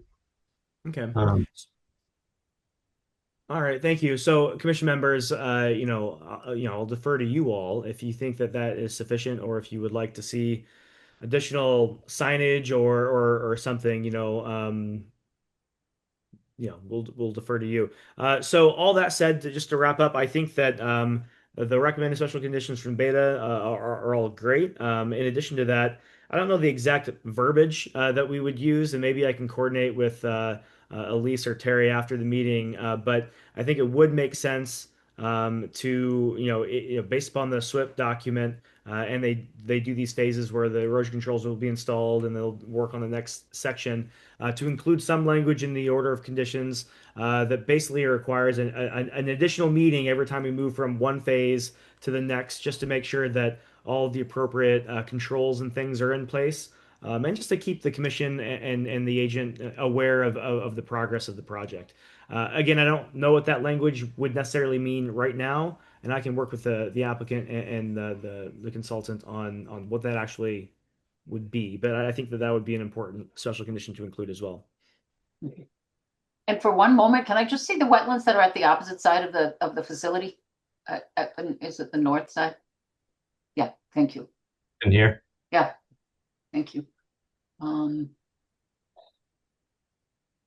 limit of work, okay, that goes up pretty close there too. Yeah, I believe the fence.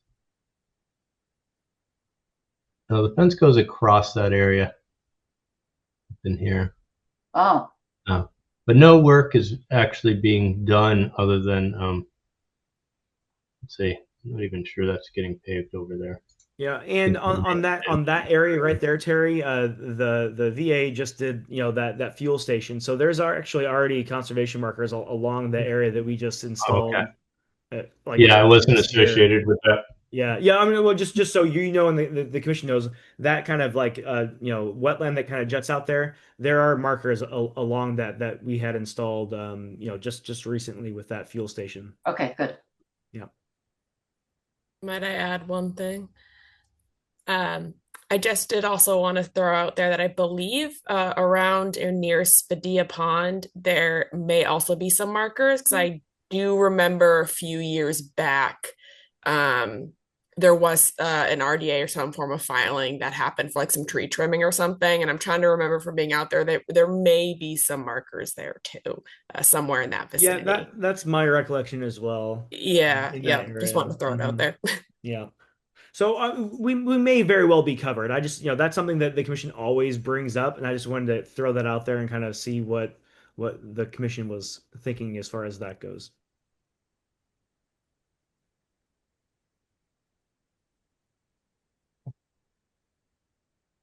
Commissioners, any questions?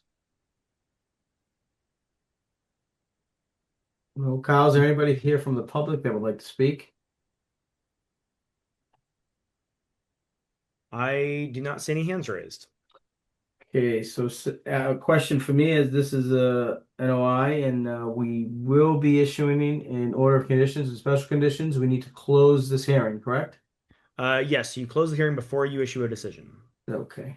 Can I have a motion to close this hearing for 940 Belmont Street? Motion to close the hearing for 940 Belmont. Second it. We have a motion to close and seconded. Can I have a roll call vote, please? Clay, aye. Green eye. Aye. Leon, I. Borsa. And Talbot, aye. The motion carries. And now I guess we're looking for a motion for an order of conditions and any special conditions that Kyle spoke about 5 minutes ago. Could we have a list of those reread? I'm sorry, just so that'd be reflected. Yeah, I'll go ahead and read those out. So Beta had 4 recommended special conditions. So let me grab those. Those include the conservation agent shall be notified prior to the start of dewatering, and the proposed dewatering locations and methods shall be approved by the conservation agent prior to implementation. 2, all stockpile and staging areas within buffer zone be surrounded with perimeter erosion controls. 3, a draft copy of the SWIFT, the Stormwater Pollution Protection Plan, shall be submitted for review by the commission or its agent prior to construction. Number 4, A detail for the drainage manhole 59A shall be included in the construction plan set, which shall be submitted to the commission prior to construction. And then in addition to that, I will work with Elise and Terry to draft additional language that would kind of require that we have meetings as, you know, according to the phased portion of the SWIP document. We'll have additional meetings through that process as the project is phased to make sure that all appropriate controls are in place before beginning a new stage of the project. Sounds great.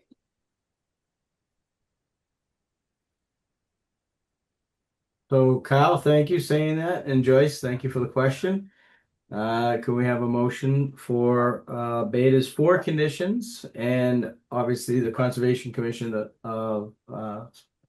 conditions as well? Issue an order of conditions, I should say. I make a motion to issue an order of conditions for 940 Belmont Street with the recommendations listed by Elise from Beta and also with the additional recommendation by Kyle, Regent Holden. And before we continue this vote, sorry to interrupt. Just to confirm, the commission is not requesting any additional markers. I think we are covered, but you know, just to clarify, that's not something that we're looking for here, correct? Do we need them as we go through the construction phases? Will that be assessed? Could we assess the markers then? I mean, we can say If whatever we needed. want in special conditions. You know, we can Okay, so yeah, so then maybe we reserve the should right to reserve the right to issue, require right. markers. You know, at the end. Yeah, sure, we can certainly include language like that. Okay, so I think we should probably add that if they're needed, require markers as we are going through, because this is a huge project. So, Yeah. you know, as they're going through the phases, excessive markers need to be added. Okay, so I think we probably want to have a new motion to include that condition. Okay, so make a motion to issue an order condition with the special conditions listed by Elise with Beta, the additional from Agent Kyle Holden, and including the language regarding the conservation markers needed. Is that right? Or yeah? Yeah, that's fine. Okay. Yeah. So Motion seconded. We have a motion made and seconded. Roll call vote, please. Clay, aye. Green eye. Map aye. Leon, I. Forest aye. And Talbot, aye. That motion passes. That's a big Elise. job. All right, awesome. Thank you. Thanks. Nice to Elise, see you Terry, guys. thank you very much. Thank you all. Have a good night. Bye-bye. I believe the next current filing is another NOI, and it is number 9, 196 Manley Street. Yes, I've promoted Scott Ferrier, the applicant's representative, and James Pearson, the Weston and Sampson consultant. All right. Good evening, Mr. Chairman, commission members. I'll just get started quick just to give a rundown before Weston and Sampson jumps on. Scott Farrier from Holmgren Engineering. I'm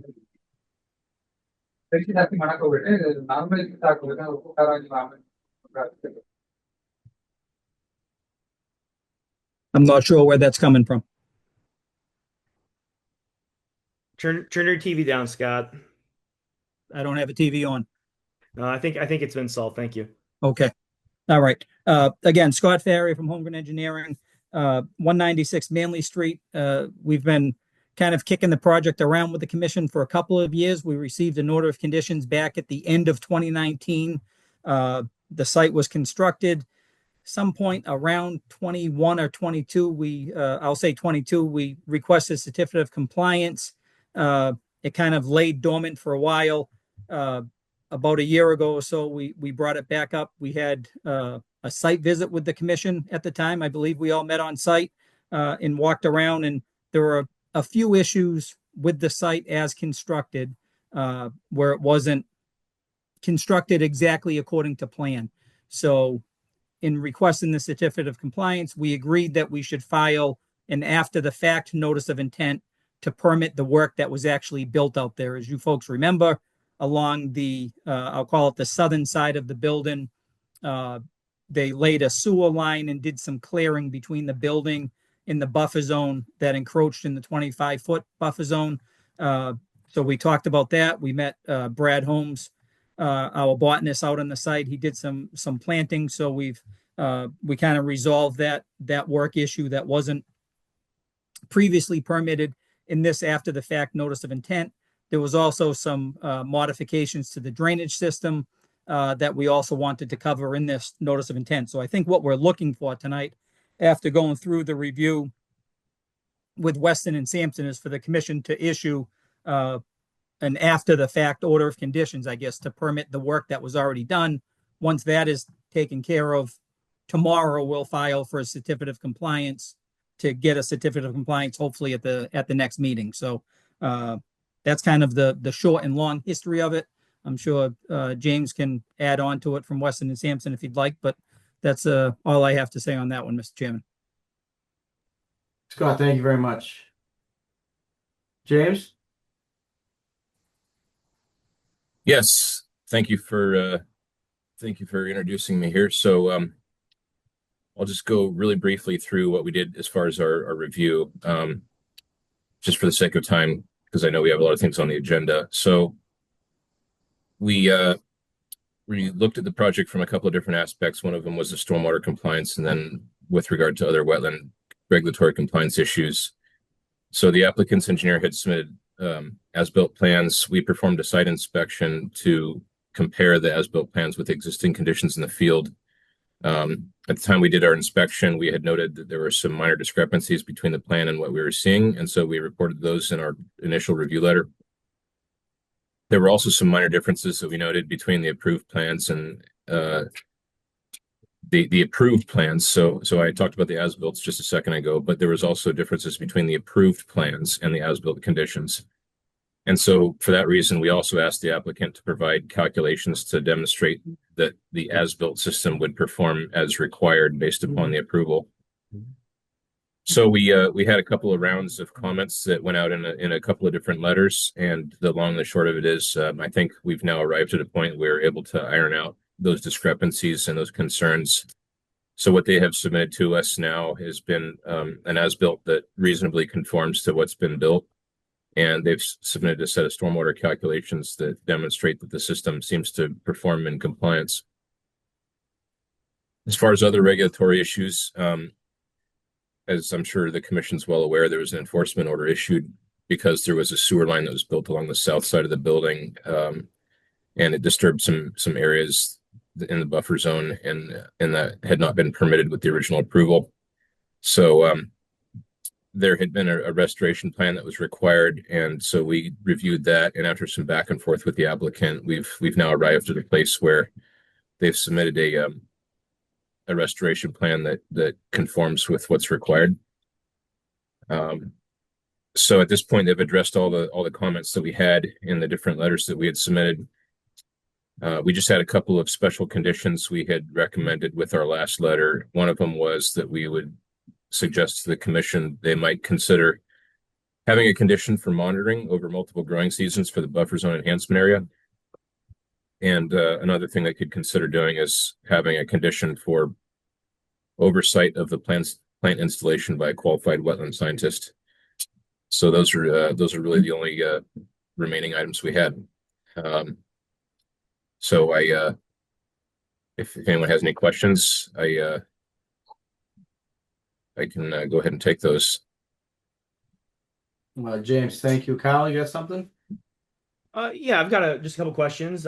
James, you referred to the fact that the restoration buffer zone enhancement plan had gone through a round of modification. I was looking through this earlier today. I think I've only got one version of that buffer zone enhancement that was part of the initial notice of intent submission. Was there a revision to that was submitted?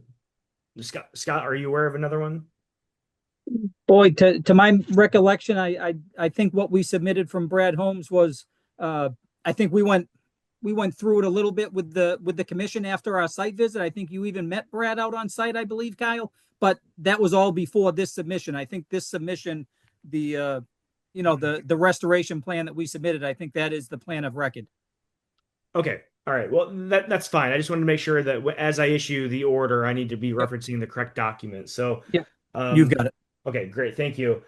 Secondly, this has been so long ago, Scott. I don't recall meeting Brad out there. Doesn't mean it didn't happen. I don't know.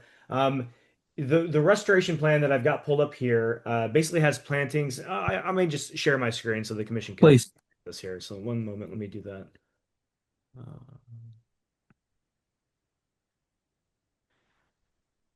All right, so the restoration plan is here. We've got proposed buffer zone planting tasks.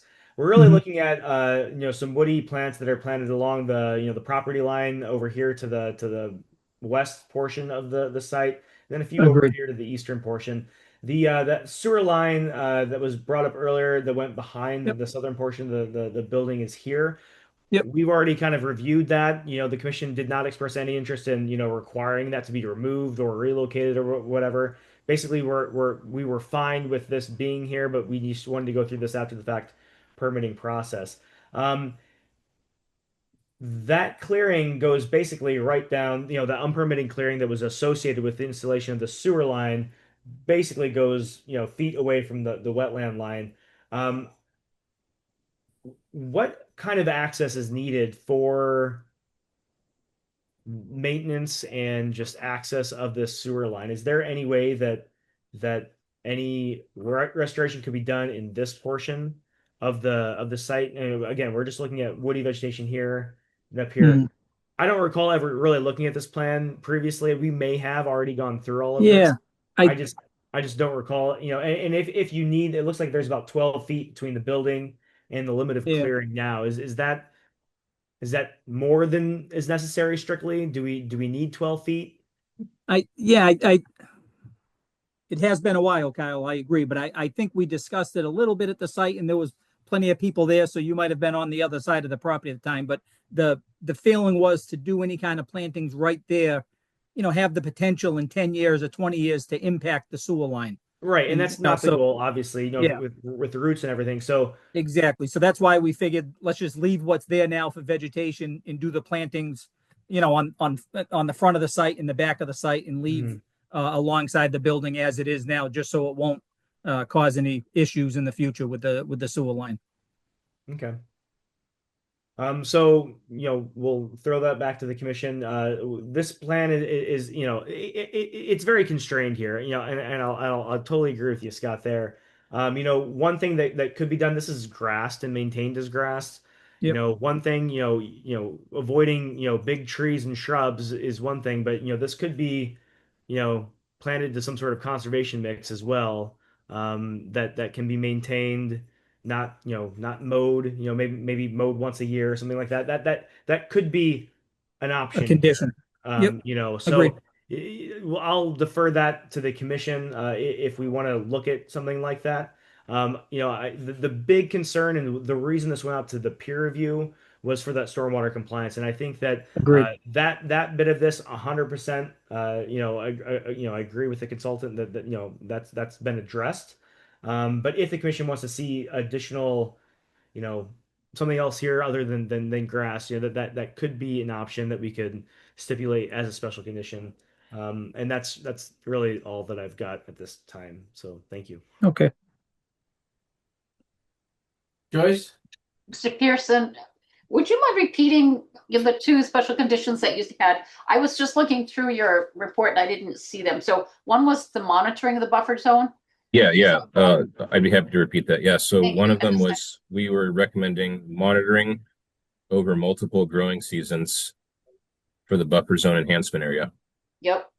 And then what's the second one? The second one was plant installation oversight by a qualified wetland scientist. The plant installation for the actual planting? Yeah. Okay. So it has not been planted yet. This is just the plan. Right. Yeah. So just to kind of give a little bit more context into the Scott's narrative of the overall kind of history of the project, there is an old order of conditions that Scott, after we issued this order of conditions, he wants to apply for a certificate of compliance to close out that old one.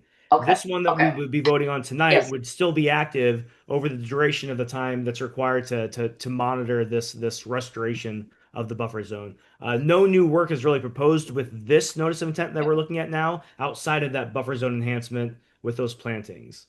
Okay. That's much clearer. Thank you. Yep. And I do like the conservation seed mix idea.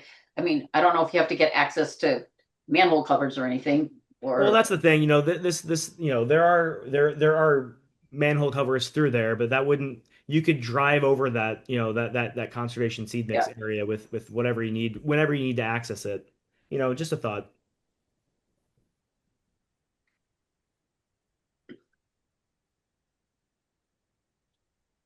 And Commissioners, then any other Commissioner questions? Commissioner Boris, that those recommended conditions were at the bottom of Weston comment number 3. Oh, Weston and okay. Sampson comment 3. On 3. Okay.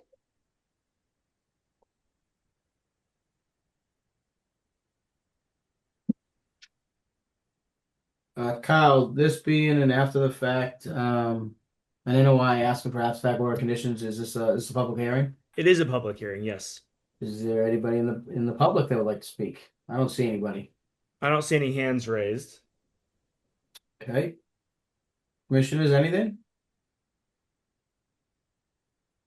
So I would request a motion to close this hearing. Motion to close the hearing on 196 Manley Street. Motion seconded. We have a motion made and seconded to close the hearing for 196 Manley Street. Roll call vote, please. Clay, aye. Green eye. Map I. Leon, I. Forsyth. And Talbot, aye. That motion carries. Now I believe we're looking for a motion for the that includes the special conditions. You said number 3. Yeah, and I've got another special condition to recommend, conservation markers here, so we have no further encroachment. Those could just be installed either on the property line or the current limit of clearing. Does that seem reasonable? Oh, yeah. I think so. Would they be seen on the property line, or is that the woods? Are you into the woods there? I think like Kyle said, the limit of clearing. Yeah. From the building back, the limit of clearing would work, and then kind of in the front, in the front it's pretty much grass, that whole front area. So I think in the front it would be the property line because the wetland is on the car lot next door. So it's, I would say if we can kind of use our judgment, it'll be the property line until it breaks into the tree line, then we'll follow the existing limit of clearing.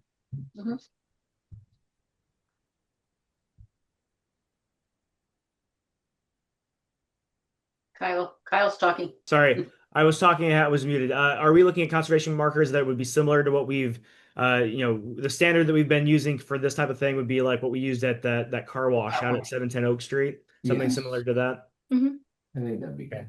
No, that's great. So I would, conservation markers would be another recommended special condition in addition to the conditions outlined and recommended by Weston and Sampson.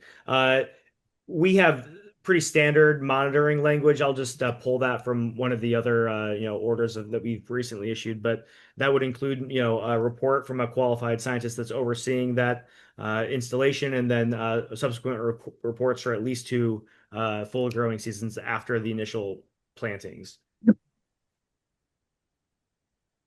Okay. Do we have a motion? I make a motion to issue the order conditions for 196 Manley Street with the special conditions about the monitoring and planting, and then the conservation markers. Second Second motion. that. We have a motion made and seconded. Can I have a roll call vote, please? Clay, aye. Green eye. Map I. Leon, I. Forsyth. And Talbot, aye. The motion carries. Okay, thank you, folks. All right, thank you. Thank Thank you. you. James. Bye-bye. Believe the next filing is number 14, which is also a note of intent for 127 Liberty Street. Yeah, we have the applicant's engineer on the call with us tonight. I'm going to promote Frank Gallagher.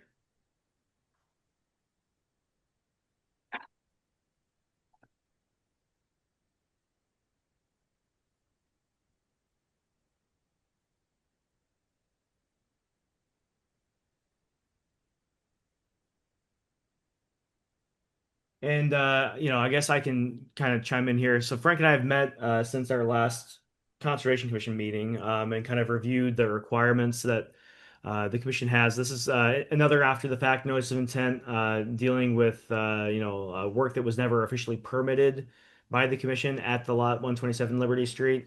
Um, you know, I guess I'll turn this over to Frank. I think the intent of tonight's discussion is the applicant wants to ask for some waivers as part of their filing.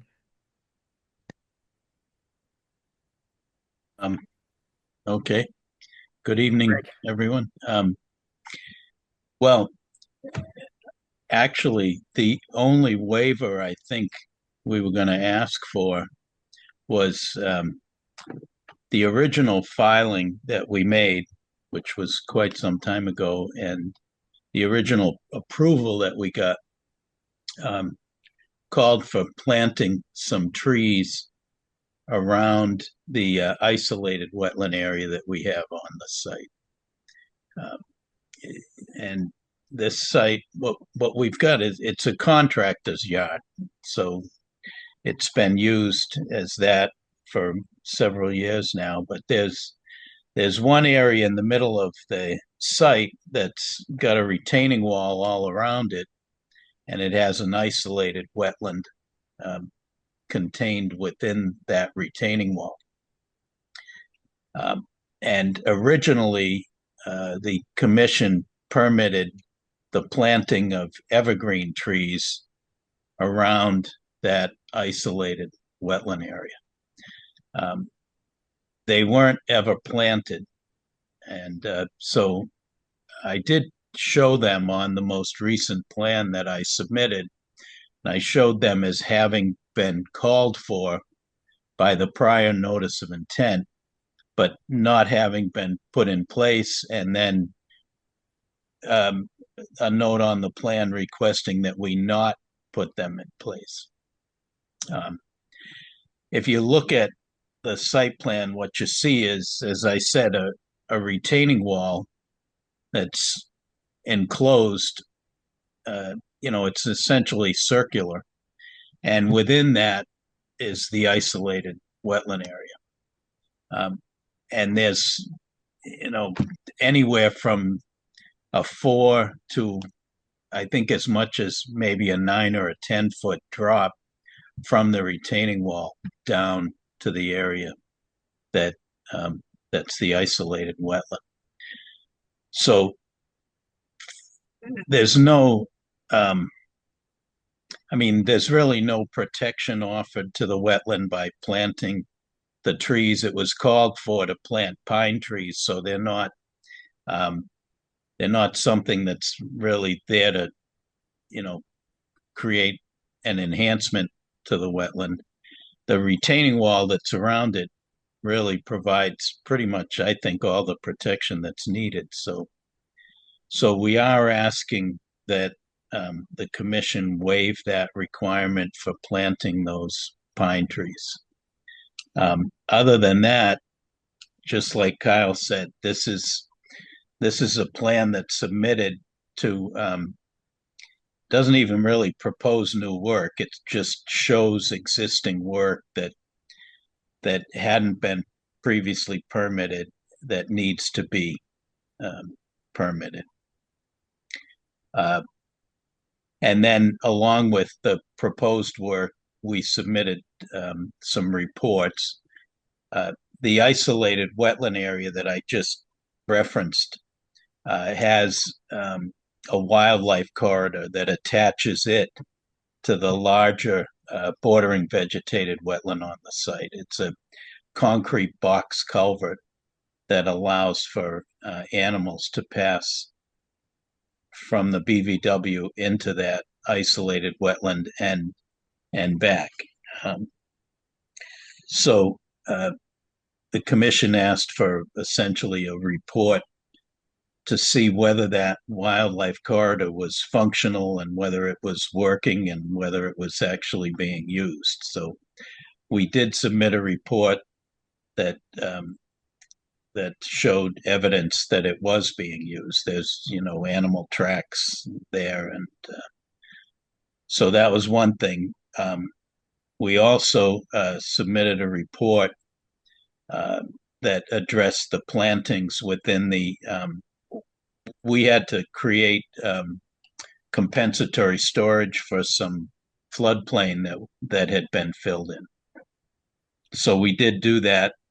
The original order of conditions that we got called for a planting plan that was supposed to be submitted after the fact for what was supposed to be planted within that compensatory floodplain area. We submitted a report where our botanist basically went out and he said, well, there was never a planting plan done, but at this point, the surrounding plants for that compensatory storage area have essentially spread over it. So it's revegetated on its own, and he listed what had grown in there, and it was essentially matching with the area that's surrounding it. We had one other report. Let me just see if I can pull that up. The wildlife. Oh, yes, and the old order again pointed out that we had a lot of invasive species on the site. So with this new filing, we submitted a report that outlines a program to control those invasive species and eliminate them, get rid of them. So those were the three reports that we submitted. The plans, Kyle and I have met a couple times now to just get the plans to a point where we feel that they show all of the work that hadn't been permitted that we now show on that plan. So it's an accurate representation of what's out there, and we're asking for the commission to just to look at it, approve it, and then hopefully move on from there. There really isn't any proposed work. It's just getting caught up on work that had already been done.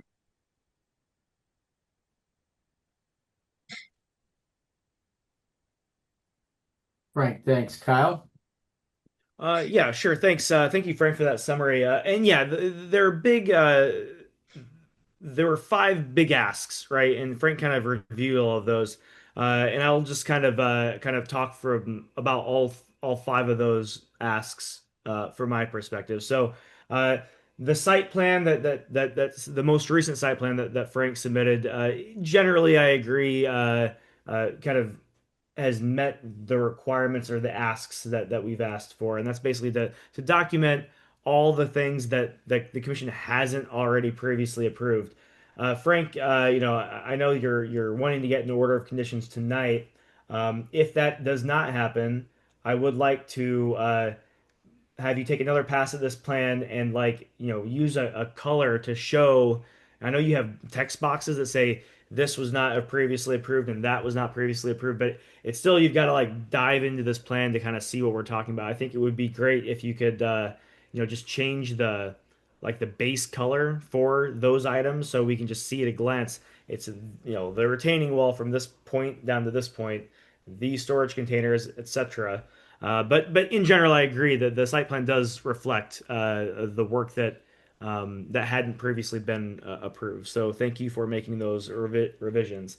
The second thing, I'm just gonna share that plan that Frank was referring to. So let me just do that. This is the most recent site plan. This is the isolated wetland that Frank was referring to at the beginning of the discussion. These black dots are the originally proposed evergreen trees that were not installed. Relief is requested. Um, and this is that wildlife corridor that Frank had mentioned. And yes, they did submit a report to the commission documenting that that there does appear to be wildlife movement. And I think that report is sufficient to kind of answer the commission's request. There was supposed to be like monitoring after installation, but I think that just the fact that you can document, this is years and years after this was actually installed, that it is being utilized by wildlife is sufficient to kind of meet the commission's original request for that confirmation that this culvert was effectively allowing wildlife to move between, the isolated wetland and the bordering wetland over here. So that's the site plan revisions. Wildlife culvert, the invasive species management plan. Frank and I reviewed that. It's a little like so we have been the one has been submitted to the commission. I asked that it be taken another pass at. It's kind of cumbersome. It's not super straightforward as to what work is going to be done, where that work is going to be done, and the time frame that work will, go over. So like, invasive species management is gonna require several years of active work here.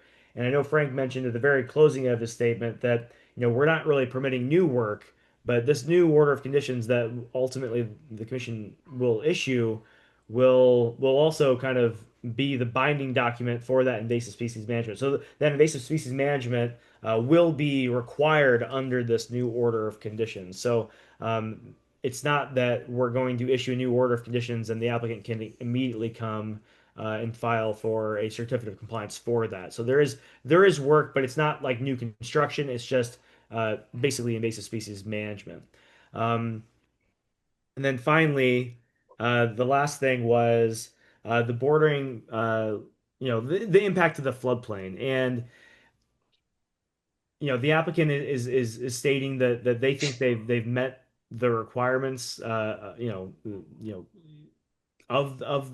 the filling of the floodplain and then the compensatory storage associated with that filling.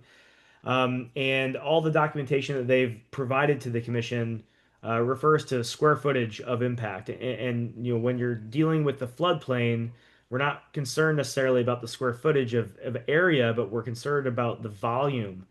And you can't calculate the volume of impact even to the work that's already been done if we don't have a base flood elevation established. And the unfortunately this area that lot 127 Liberty Street is in does not have a base flood elevation provided by FEMA. So it is within the 100-year floodplain. It's flood zone A rather than AE. And so it does qualify definitionally as bordering land subject to flooding. So this does need to meet that performance standard, but we've not been provided an elevation so we can base all these calculations on whether the cut fill was done correctly. And that's my big concern as we move forward through this, is that we need to, as we're doing this, we need to confirm that that work was done appropriately in the past. Frank said there was no planting plan and the area has revegetated naturally. Great, but we still need to make sure that the work that was done was in compliance. The work that was permitted years ago also referred to square footage of impact rather than volume, and I'm not sure what the commission was doing at that point, but that's an oversight. And my recommendation is that as we're going through permitting work that's already been done, we need to make sure that that work that's already been done meets all of the relevant performance standards. And to do that, to make that evaluation, we need to have that elevation so we can calculate the cut fill impacts and make sure that the area that has been, this floodplain replication area was constructed according to the standards. So that's an outstanding item that really does need to be addressed in addition to, a revision to the invasive species management plan. Um, so those two items are still outstanding from my perspective. And I guess at this point, I'll, stop talking. Frank can respond, or we can have the commission, uh, we can answer any questions from the commission as well. Thanks.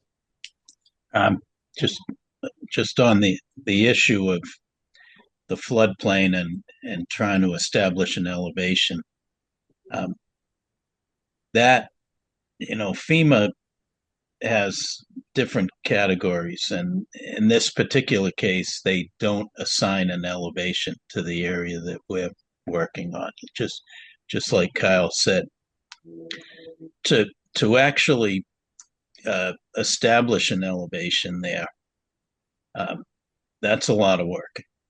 I've I've done that on occasions in the past, and it's a heck of a lot of work. You have to really do a complete hydrologic analysis of what's flowing to that stream. You have to take cross sections of the stream. You have to route a storm through that and then determine how much it floods. And then you have to submit it all to FEMA and to see if they'll review it and go along with it. So it takes months to do a thing like that, and it takes a lot of effort. It would take a lot of billing to my client. If you look at the plan, the floodplain pretty much falls just under the elevation 88 contour that's on the plan. So even though it doesn't have a specific elevation, it's you could approximate it at 87.8 maybe by looking at the plan.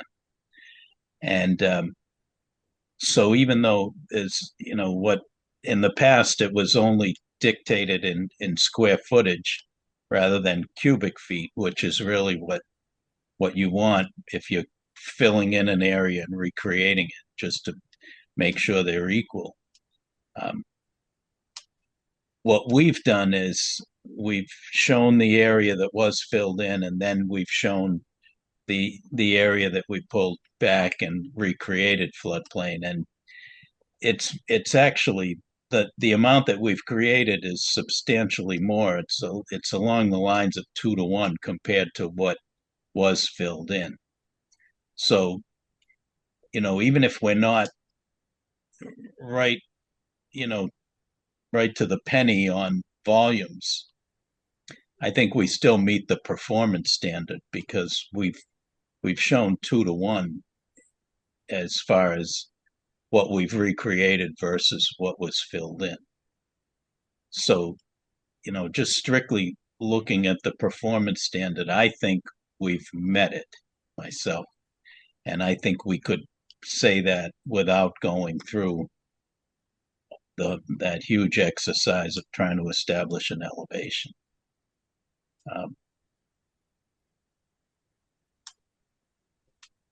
So that's it's all up to the commission, but I think we've met the standard. I want to maintain to you that we've done that.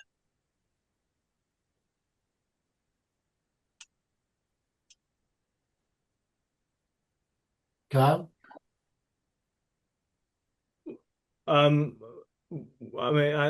respectfully, Frank, I disagree. The performance standards for bordering land subject to flooding require calculation at 1 foot increments for the entire area of impact. So not only do you have to meet the entire volume calculation, but you also have to make sure that you're replicating the volume where it's supposed to be replicated at 1 foot increments. So like, I just don't think that you're there yet. Now, I'm not saying that you can't use an approximate elevation. I think that the argument that you made about the contours and following the contours of the site and where that floodplain is, I think that is an argument that you could make for establishing the an approximate elevation for the floodplain and then utilizing that elevation to demonstrate that the volume was, the cut fill was done correctly, utilizing that volume. I think that's something that you could argue, but you need to submit documentation backing that up that we can review.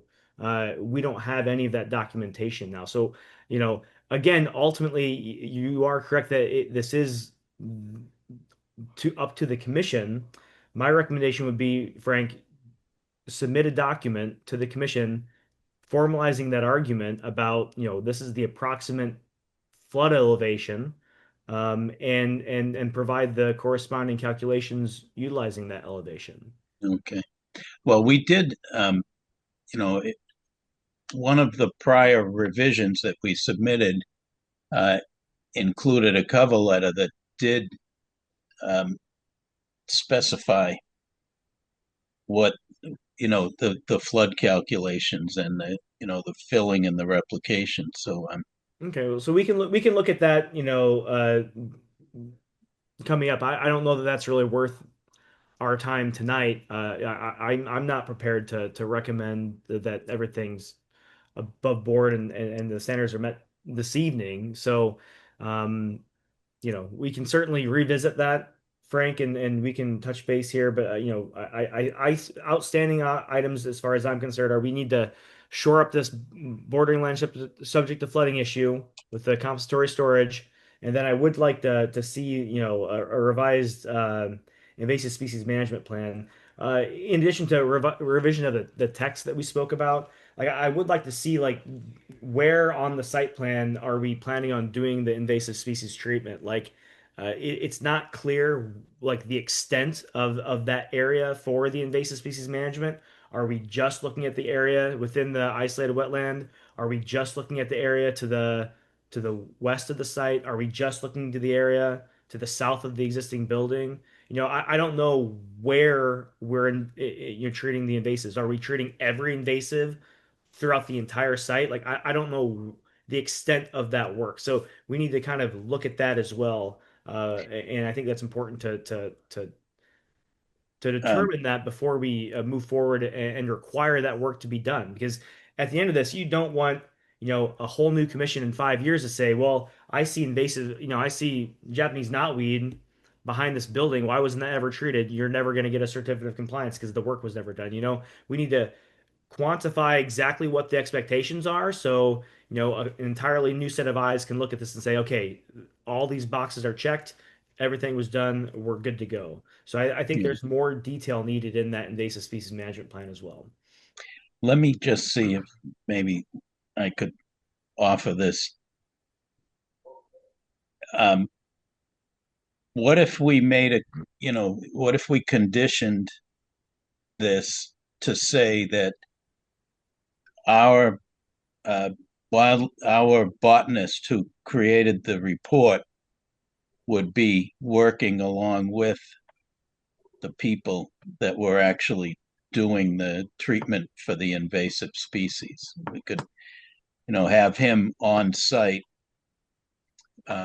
working with the people that get contracted to, to eliminate the invasive species. Then, if that was the case, he's actually walking around with them and showing them what needs to be treated because to an extent it's kind of a moving target. Every season you're probably looking at a different they're in different places and they may be spreading or they may be not. It's hard to show it on a plan because it's a changing thing. So we could condition it to have the botanist actually on site with the landscape people to when the time comes to treat it. And then I mean as far as the floodplain, I mean I know that there's a history to this project and I know that to an extent we should be contrite about the fact that the original order wasn't followed the way it should have been. And there were some violations here, and I understand that. But at the same time, from the owner's point of view, we submitted this in October, so we're 6 months here. And I mean, we're 6 months on a plan that essentially just shows existing conditions out there. It's not even proposing any new work. And as an aside, the owner has had a buyer waiting in the wings until we get through this process. So I really would like to try to get through this and not continue it. And again, understanding that, there's been some issues in the past. But I feel like we're close enough that, you know, to carry it another month, I don't know. It just it's beginning to feel like we're just never going to get there, you know what I mean? And I feel like we're pretty much there on this.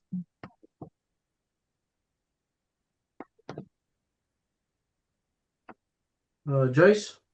I hope you don't mind if I interject, but it's done when the paperwork is done, I believe. And what is it really? An invasive species plan, which is a plan for what you're going to be doing moving forward. Yes, of course, it's a moving target. That's the whole idea of a plan. How will you be dealing with invasive species on the site? From this point forward, if it's going to be part of a order of conditions, correct? Yes. And also with the floodplain, I'm sure Kyle could submit whatever it is that you have to DEP to see if that would hold water with them. Well, ultimately, that would be what I would like to do. If the applicant is going to propose an approximate elevation, I'd like to look at the methodology for that approximation value, and yeah, run that by some people at DP and say, is that a reasonable thing? Because Frank, I get that it's a huge burden to get that number like officially adopted by FEMA. There have been a lot of cuts in the federal government. I know specifically within FEMA, they've been just absolutely gutted. Like this was not a good process or an easy process, years ago, let alone after they've had all these staffing cuts and budgetary cuts. So like I can only imagine that this process is even more burdensome and now than it has been historically. So like, I want to work with you all on this, but I think that we're cutting corners if the commission were to vote to issue an order of conditions tonight. I agree. And plus the five, I mean, you asked before for like a color-coded clearer site plan, Well, which yeah, that's also that's could part of address the the issue that invasives as well. historically there have been so Yes, many amended orders of conditions. Here's a new yes, plan set. yes, It's very, very confusing. This thing's it is. been permitted for 20 years, and like I'd Yes. like to get something that's very, very clear and concise. You can look at, okay, this is the stuff that was never permitted. We're permitting it now. Done. And There's it a sounds like, I'm sorry, but it does sound like you're awfully close with just certain paperwork will get you there, and it doesn't sound like you're that far. Hmm. Considering how long this whole thing has taken, just get it done. I'm not sure. By the way, I don't understand why there were so many evergreen trees requested at that site. I mean, that was going to be a question for me. Kyle, do you think that A, the paperwork or whatever Frank gets to you, we can get done if we were to continue this until the next meeting? And B, would it be worth a site visit to see with our own visual eyes what we're talking about? As far as the time frame, it just depends on, I can't inquire about if for example, the base flood elevation stuff is sufficient without like knowing what the argument is. I had a similar discussion with Scott Faria the other day because he's working on something similar where he's in floodplain A with no base flood elevation, and he's trying to get an approximate value, and like I want to work with them on that, but I've never really asked DP these questions before, and I've not received an argument from the engineer yet, so I can't even go and so I don't know what that time frame. I don't want to say guaranteed we'll be able to do something in May. It just depends on the turnaround time on when we get things from the applicant. Um, and then I've got to have time to review it. Like this is not the only project that I'm actively managing and working on. So, Right. I can't guarantee that. unfortunately. As far as a site visit, we could certainly go out there if the commission thought that that would be beneficial to do at your discretion. Well, I was just thinking, like Joyce just said, they asked for like 400 trees and it probably needs 5. Well,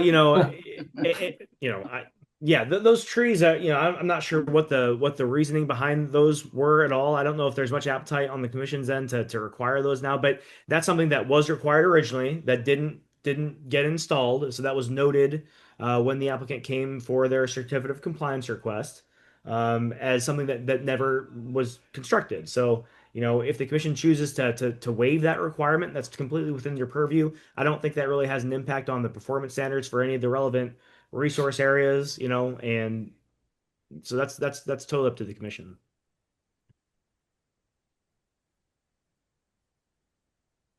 Is there any other questions from the commissioners?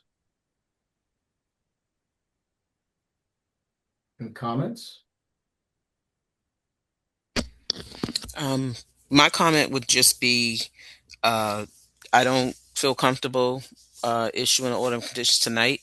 I agree with Kyle. We need the elevations. We need, again, we've been going, this is a number of years, amended conditions in 2017. Certain things weren't met, 2019. We can't just force through things because the owner is now in the process of selling. That can't be the motivating driver of this going through the process. We have to be fair and concise with every project that's presented to us. So whatever it is that we need, the documents that we need, I do again feel like we're close, but we definitely need the documentation. And I think if we can do that in 30 days, that maybe we can get an end result that's going to be satisfying for everybody at that point. Thank you. Lily? If I found my notes for this back in February. Also on because Kyle, we never got any revised site plans because there was a note about adding like buffer zones too to the site plan.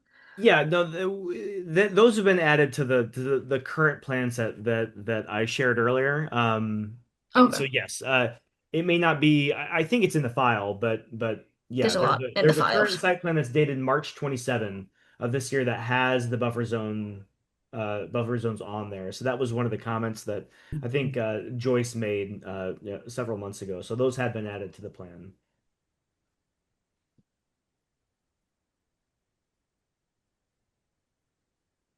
Kyle, as the conservation agent, would you recommend in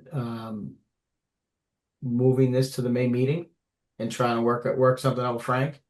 Yeah, I think that yeah, that's ultimately all that we can do because we're not, we're not I don't think we're denying the issuance of an order of conditions, but I also don't think that we're ready to issue an order of conditions. So really if we're done with the discussion, we can vote to continue to the following month in May. Just one final comment about Frank's proposal to have the environmental sciences that put that invasive species management plan together just be on site with the people doing the work. Still, I would advise against that because we don't have any context as the commission, the overseeing body here, what the extent of that work even is. If they go out there and they manage invasive species in one little corner, and that environmental scientist who's overseeing says, "Oh, hey, everything's good." We just have a letter. We don't know where the invasive species are now today. That's what we really need to see. We need to see the extent of the invasive species today, where they exist on site right now, so we can treat those areas. And then in 3 years after this monitoring period and this 3 year treatment plan is implemented, then we can compare the conditions today that aren't documented to what the conditions are in 3 years and say, was this a successful management? Have we achieved like 70% reduction? We can't make that call right now because none of that is quantified. We need that information to be quantified and documented so the commission has a reference point to look back at and compare things to in 3 years when they come back for a certificate of compliance for this new order of conditions. That's the documentation that we're kind of missing. We absolutely have to have that information. Otherwise, you're just kind of throwing your hands up and say, okay, well, just kind of do whatever you want. As long as you have this guy over here send a letter to the commission, we're fine. I don't think that's appropriate. So, I mean, I think ultimately I'm recommending that you continue this to next month, and we can see what happens before then, and if the base flood elevation issue, the cut fill stuff has been taken care of, and the invasive species stuff has been taken care of, then we can maybe have another discussion at the May meeting.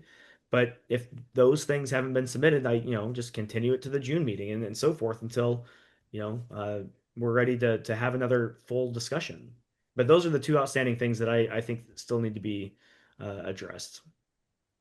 So In for the addition to maybe revising the site plan to make it a little bit more clear with some color coding and things. But that's a minor detail. If that was the only thing holding us up, I wouldn't make a big deal about it. But since we have time, I think we may as well do that also.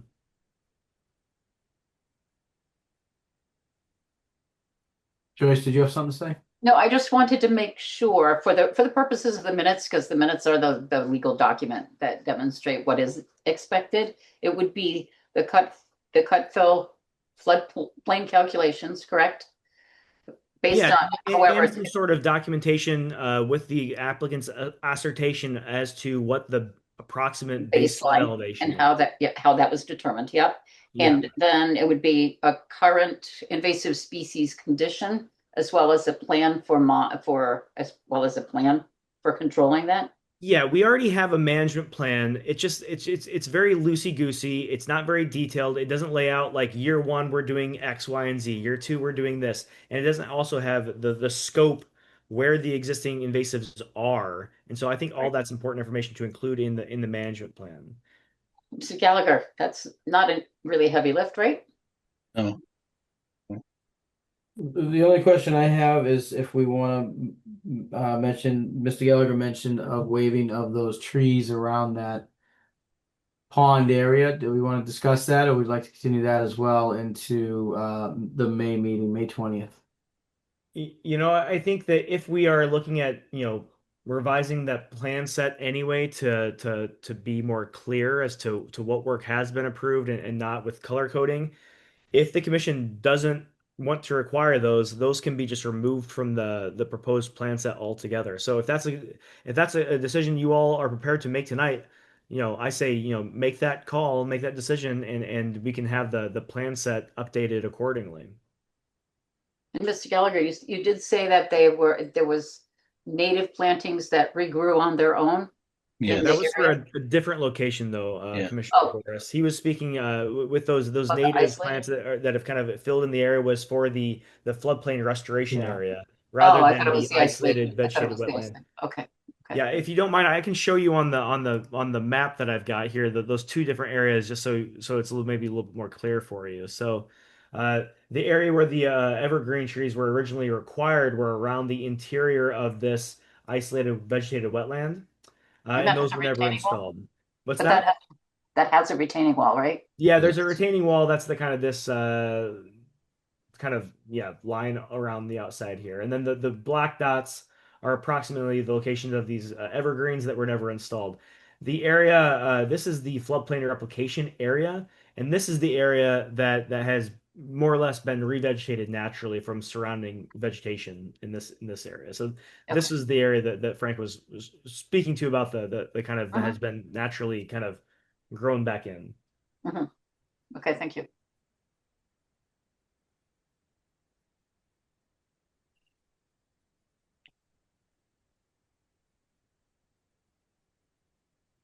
Joyce? I think we can ditch the trees. What do you think? I mean, I'm okay with getting rid of the trees.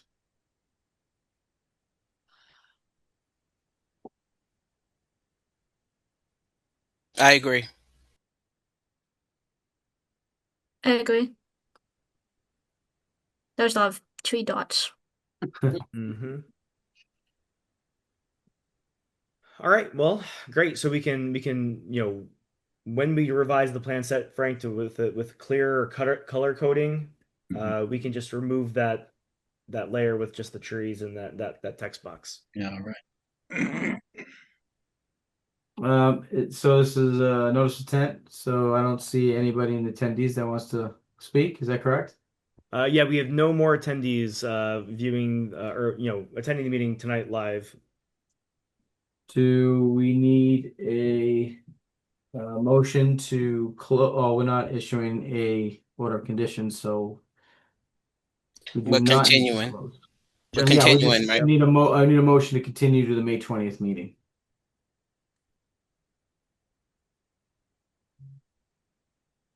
Oh. I make a motion to continue 127 Liberty Street to the May 27th meeting. Second. We have a motion made and seconded to continue 127 Liberty Street to the May 20th meeting. Roll call, please. Clay, I. Green eye. Map I.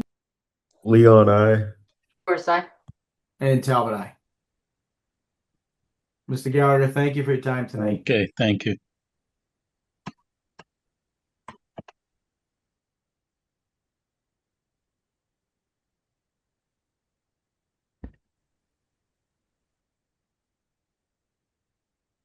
That continues all of our current filings, and looks like the last thing is number 17 under violations, 28 Howard Square.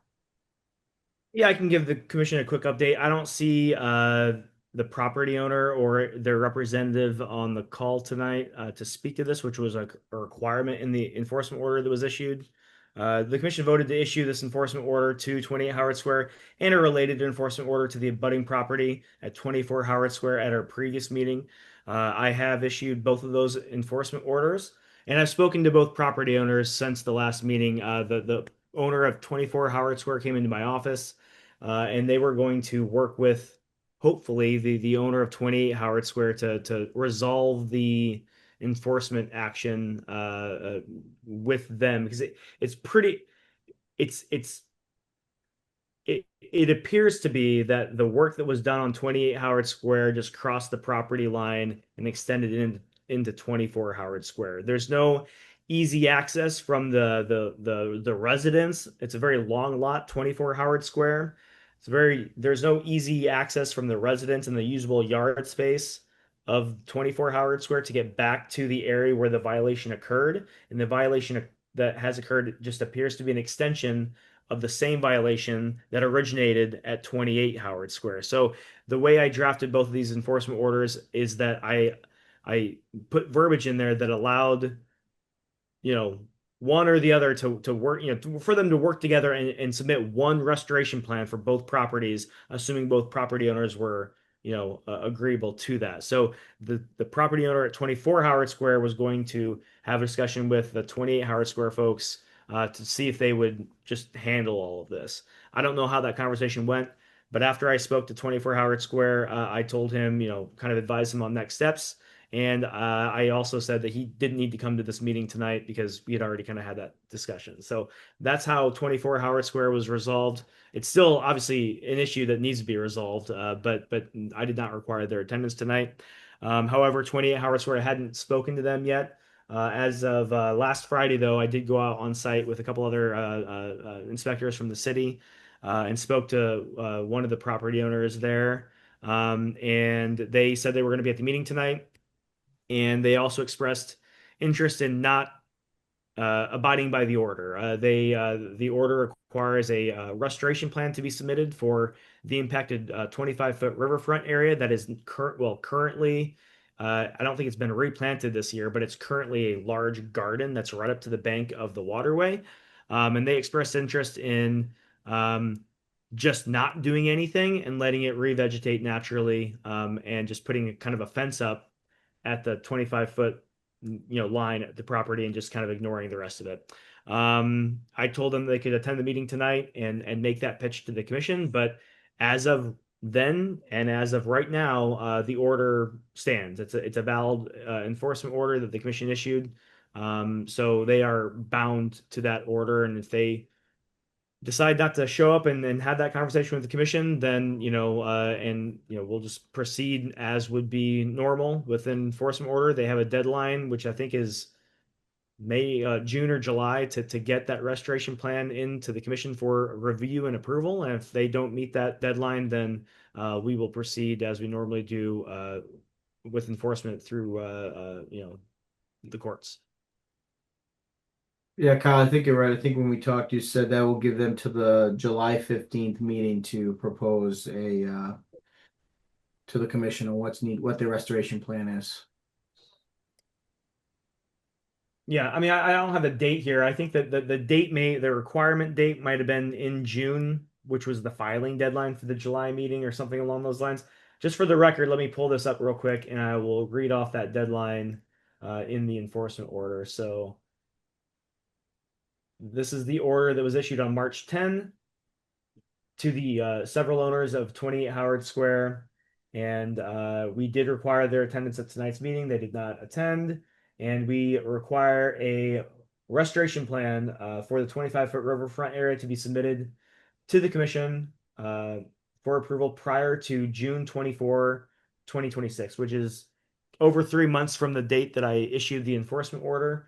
And then that restoration plan, assuming that it's submitted to the commission, will be reviewed at the July meeting. Yes, yeah. But they have received the order, so they are aware of it, and that's part of the reason that we require people to attend the following meeting is just to confirm that they received the violation notice or the enforcement order. So they have received this notice. I mean, you met them on site. They knew. Yeah, of and tonight's yeah, meeting. they knew about it. Yep.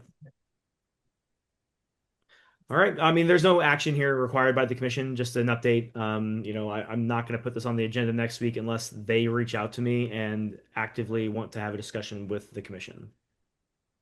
Okay. Commissioners, any comments? You did a great job. I don't know about that. Thanks. We're gonna call. Yeah, I'll call you yeah. tomorrow and we'll talk. I guess I need a motion to close out the meeting. I make a Yeah. motion to adjourn the meeting. I'll second. Motion is made and second to adjourn the meeting, and we are done. Have a great night and talk soon. All right. Thanks, Bye. everybody. Good job, Good Justin. night. Great Yeah. job, Good Justin. night. Have a great night. Have a good night. job. Thank you. Right. Good job.